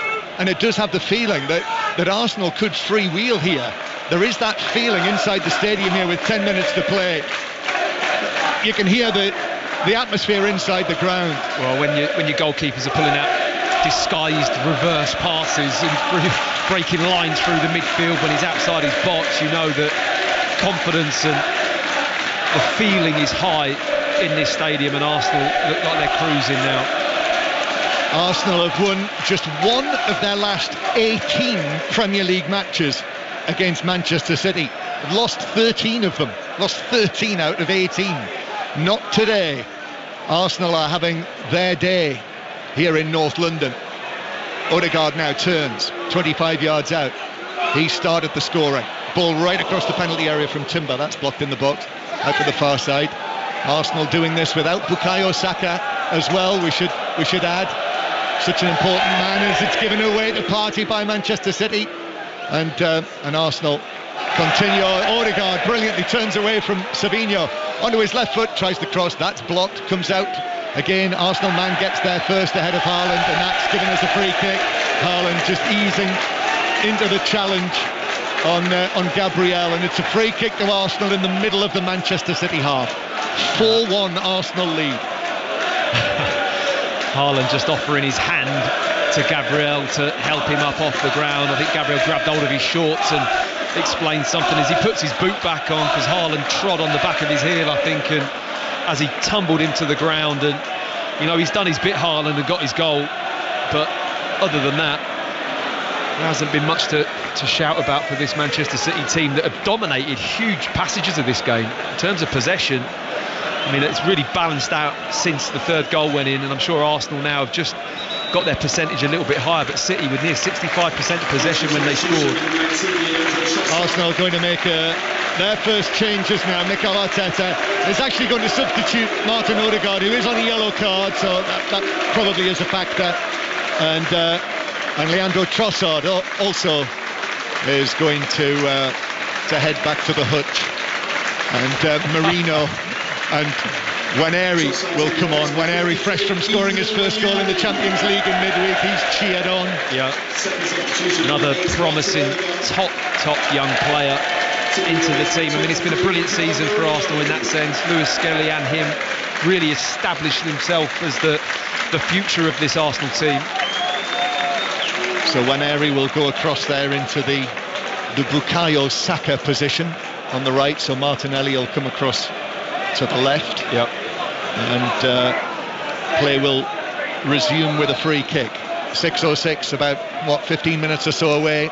08085 909 693 to join Robbie Savage and Chris Sutton. Free kick taken to Martinelli. Martinelli's cross to the back post. Guardiola gets up high. He knew Gabriel was behind him. Got a header on it. Doesn't go out of play. Gabriel gets there first, keeps it in play, and then plays it through to Timber. Timber into the box, but Kovacic does very well, actually. Good tackle back in his own penalty area and work it out. And you can hear the Arsenal supporters doing what the Liverpool fans did, actually, if you remember, at Anfield, as Arsenal win another corner off Kovacic. Well, that just epitomises the moment. Kovacic under real pressure in his own box, can't get rid of the ball as 3 red shirts swarmed around him to win it back. Corner's taken short, unusually for Arsenal. Played back to Saliba, corner of the box. Yes, remember at Anfield when the Liverpool supporters sang "Sacked in the Morning." Pep Guardiola, remember putting his 6 fingers up. Yep. But he's keeping his hands here in his pockets, which I think is probably wise. Yep, I would say. I mean, he's quite a... Again, you look at body language, it's a little bit downcast, hands in the pocket, head's a bit down, it's a little bit slumped, understandably. I mean, it's been a difficult period for the Manchester City boss, and I think he's harboured a lot of responsibility himself, but I just feel there's too many City players that are not at their peak and at their best this season, and that for me is clear to see at times. Are you Tottenham in disguise now? Is the song that is being sung by the Arsenal supporters. Manchester City have got 2 matches in the coming weeks against Real Madrid, who admittedly lost themselves last night, but still top of the Spanish league. That's actually a really interesting fixture, isn't it?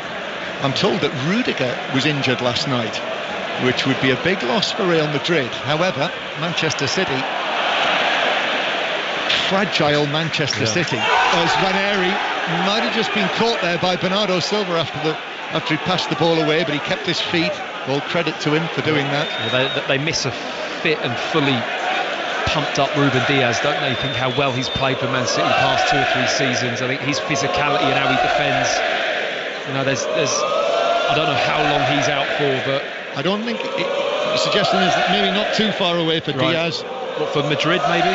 Well, we'll see. And Ake as well, of course, who's an important miss. There's no Oscar Bob again today. I thought he might have been on the bench, but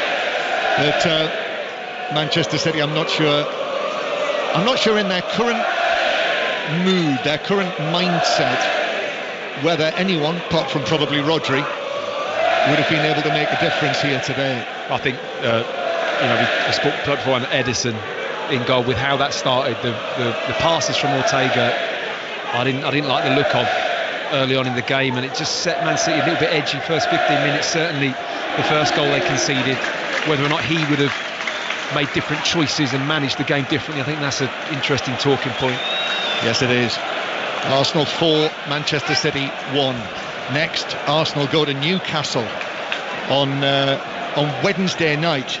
Really looking forward to those two semi-finals. You'll hear them, 5 Live, the place to hear them, on Wednesday and Thursday night. Then Friday night, our FA Cup commentaries begin with Manchester United against Leicester.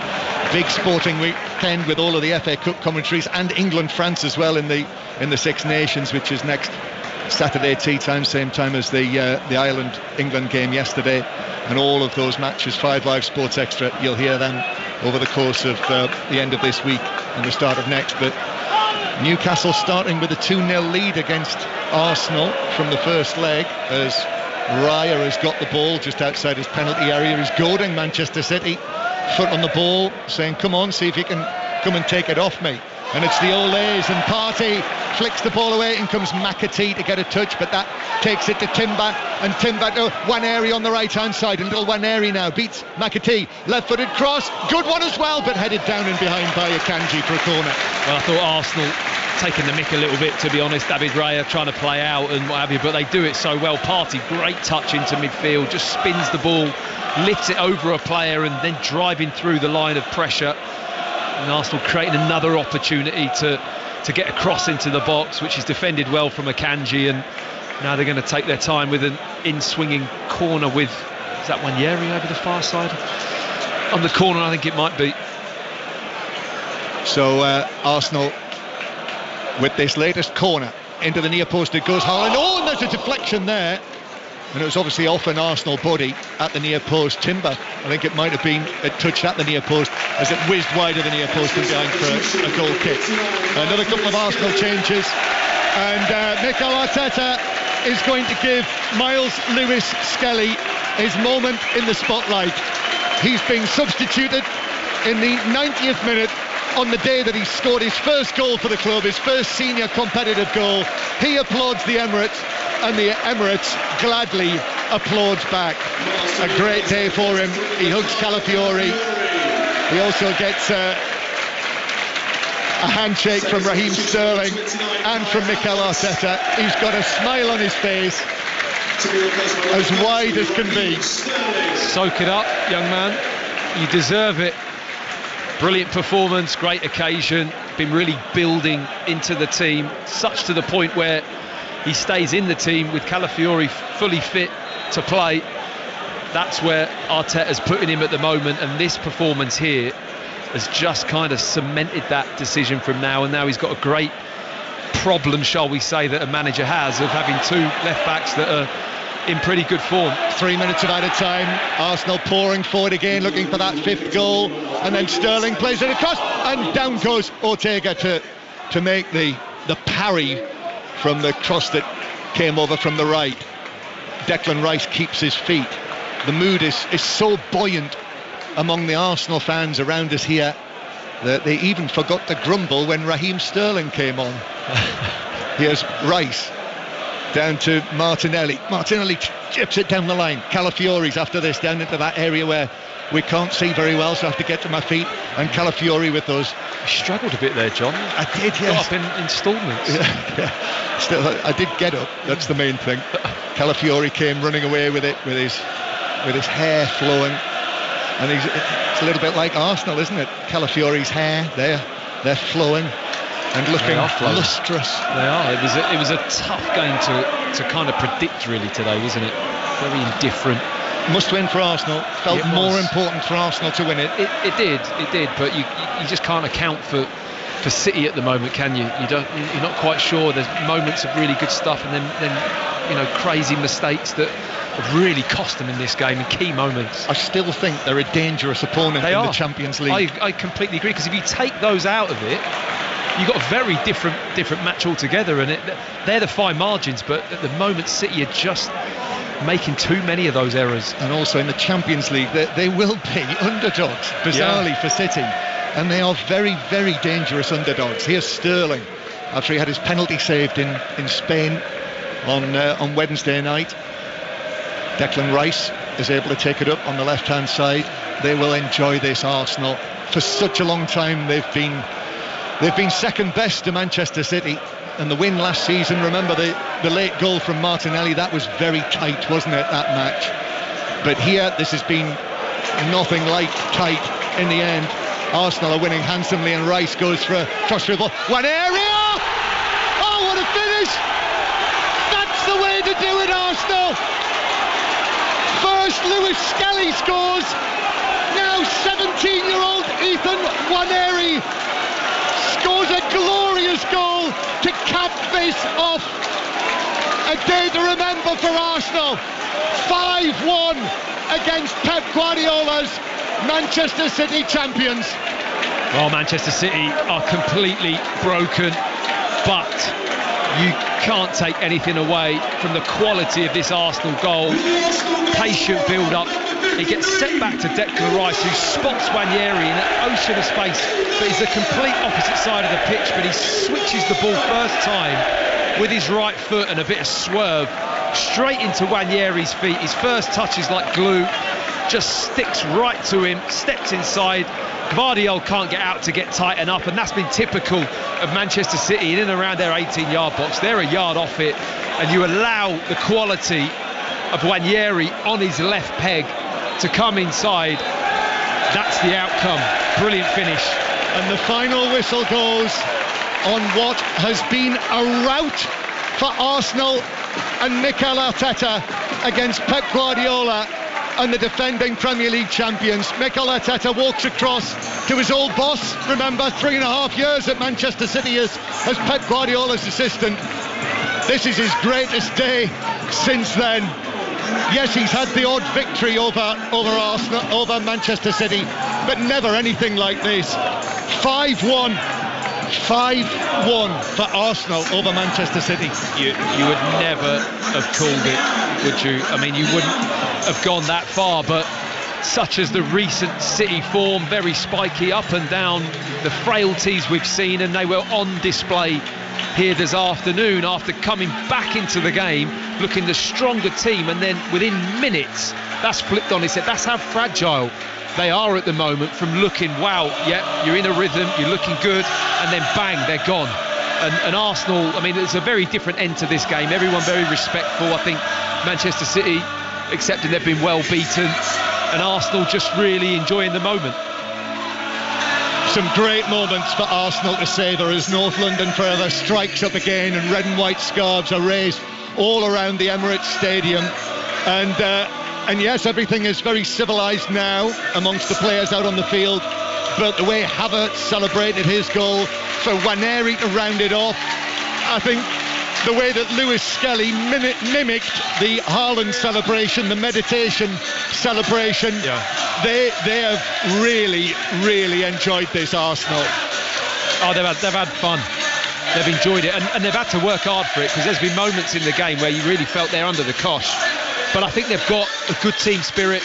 I think they've got an understanding of how to manage the game. I said it in the commentary that they might not be pretty, or they might not do things that are that exciting at times, but they've got certain gears, Arsenal, that they'll use when they need to, when the time's right. And I think tactically they're a tough team to play against. Very straight-faced Erling Haaland is booed off as he leaves the field. His face looks like thunder walking off the field just behind Pep Guardiola. He disappears down the tunnel.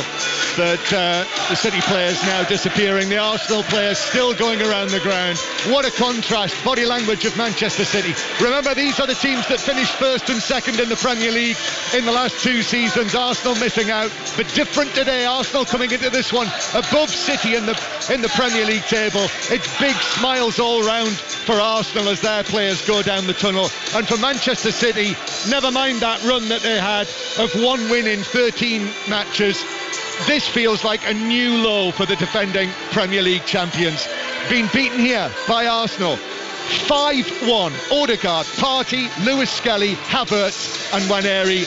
after Haaland briefly brought Manchester City level early in the second half. It has been resoundingly and emphatically Arsenal's day here at the Emirates. 08085 909 693. 606 is on the way. Myself, John Murray and Matt Upson have got about 6 minutes to wrap that up. If we had 60, I don't think we would scratch the surface. I mean, firstly, Matt, we were talking before the game, would this fixture pick up from where they left off at the Etihad?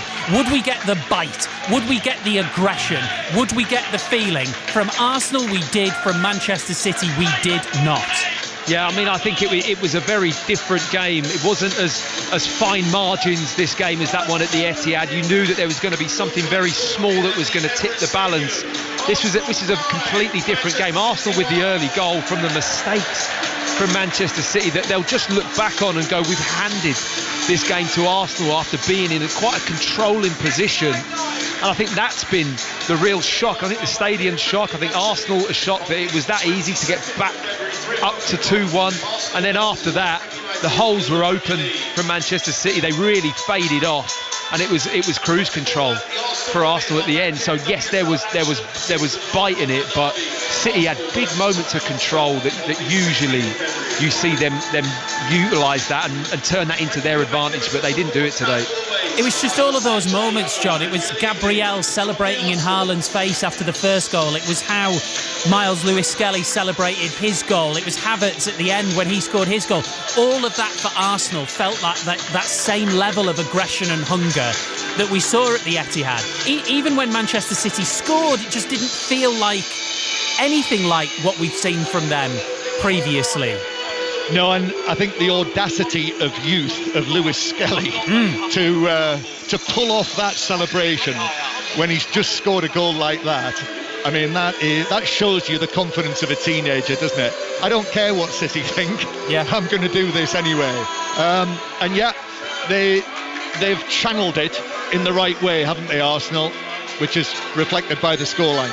I mean, in some ways, it was an audacious selection as well, Matt, because I spoke to an Arsenal fan as the teams were announced and asked him to name the Arsenal team. He got 10 right. The only one he didn't get right was Lewis-Skelly starting. We said before the game he looks like someone who could be for the big occasion. I think we now know that he is. Yes, it's the only one that I said to John I had doubts about when we sat down and looked at it before the teams had been announced. I thought he could play Calafiori today. It's a big game, knows what he gets from him, his experience, has played in big games. But such is the belief he's got in Lewis-Skelly and how well he's done, and how much did he repay him today? I mean, he's locking down that left back position. You know, the swagger and the confidence that he's playing with, the celebration, the goal. He's getting forwards, he's driving with the ball, he's getting so close to players in terms of applying pressure. I love the way he goes after people and he gets that distance right. He doesn't go too far to foul them, but he just does enough to put people off, and he's in a great position at the moment. For the neutrals, John, this does feel like it does a lot for the title race. 6 points, albeit having played a game more. If anything is going to propel Arsenal to the kind of form they will need, then it's that. Yes, it is, but they have obviously got all of the other commitments. They've got what I think could yet be a very interesting semi-final second leg of the Carabao Cup. You know, if they are able to turn that around, they'll have a cup final coming, and as we know, they've not won anything other than Community Shields since the FA Cup in Arteta's first months in charge in this job, and he's been in the job now for over 5 years. So that will be big for Arsenal, even though it's the Carabao Cup. Still going in the Champions League, and they go straight into the round of 16. But you know, it's simple, as we said right at the outset today in the league. They just have to go on a long winning run and try and put some pressure on Liverpool. Meanwhile, where Manchester City go from here, Matt, not in an existential sense, in a literal sense, I can tell you, they've got Newcastle and Liverpool as their next Premier League games. They've got 2 games against Real Madrid surrounding that, and then they go to Tottenham, and all of that before the end of this month. Yeah, crazy amount of games, and obviously the additional Real Madrid home and away leg is big weight on the schedule in a team that is struggling with a few injuries and players getting back to fitness. But today, Steve, you just felt in key areas of the pitch, certain moments through the middle, certainly in their defensive 18-yard box, they're just half a yard off. And at this level, that is everything. You know, you just don't quite get there. You don't quite block that shot. You don't quite shut that option down. You're not tracking into this area. And Arsenal, Thomas Partey, Rice, Saliba, Gabriel did all that very, very well. And that for me was the difference in the main difference in the two teams. So where Manchester City go to improve in that, I think that's not that easy to fix. This is only the second time in their last 41 Premier League matches played from January onwards in a season that Manchester City have lost. And so now 15 points behind Liverpool, who are way in the distance. As we said, you know, now that focus will be on the Champions League, and they will be dangerous underdogs. And you know, looking since Wednesday in the Champions League, there are so many examples of teams off the pace in their domestic league who have gone on and won the Champions League. But there is a theme building now with these City games, though, John, isn't there? But I know they didn't get themselves ahead today, but they got themselves back level, and probably with the momentum to go on with it, and then collapsed. And we've seen that, well, a good handful of times, haven't we, probably in the last few months. And that's the worrying thing for the manager, is how do I stop that happening? Because it's a global thing through the group that they're just not solid enough to see games out when they're in really strong positions. Yep, but to concede 5 goals in a match, that's a new one for this season under Guardiola. First time, John, since the 27th of September 2020, Manchester City concede 5 in a Premier League game. There we are. There you go, John. And who was that against? Leicester City at home, actually. Brendan Rodgers, Leicester City. Yeah. So there you go. Long time. Thank you very much, both. Matt Upson. Cheers, Steve. Correspondent John Murray inside the Emirates. Arsenal 5. Manchester City 1. Arsenal second in the Premier League table. Of course, they're 6 points behind Liverpool, having played a game more.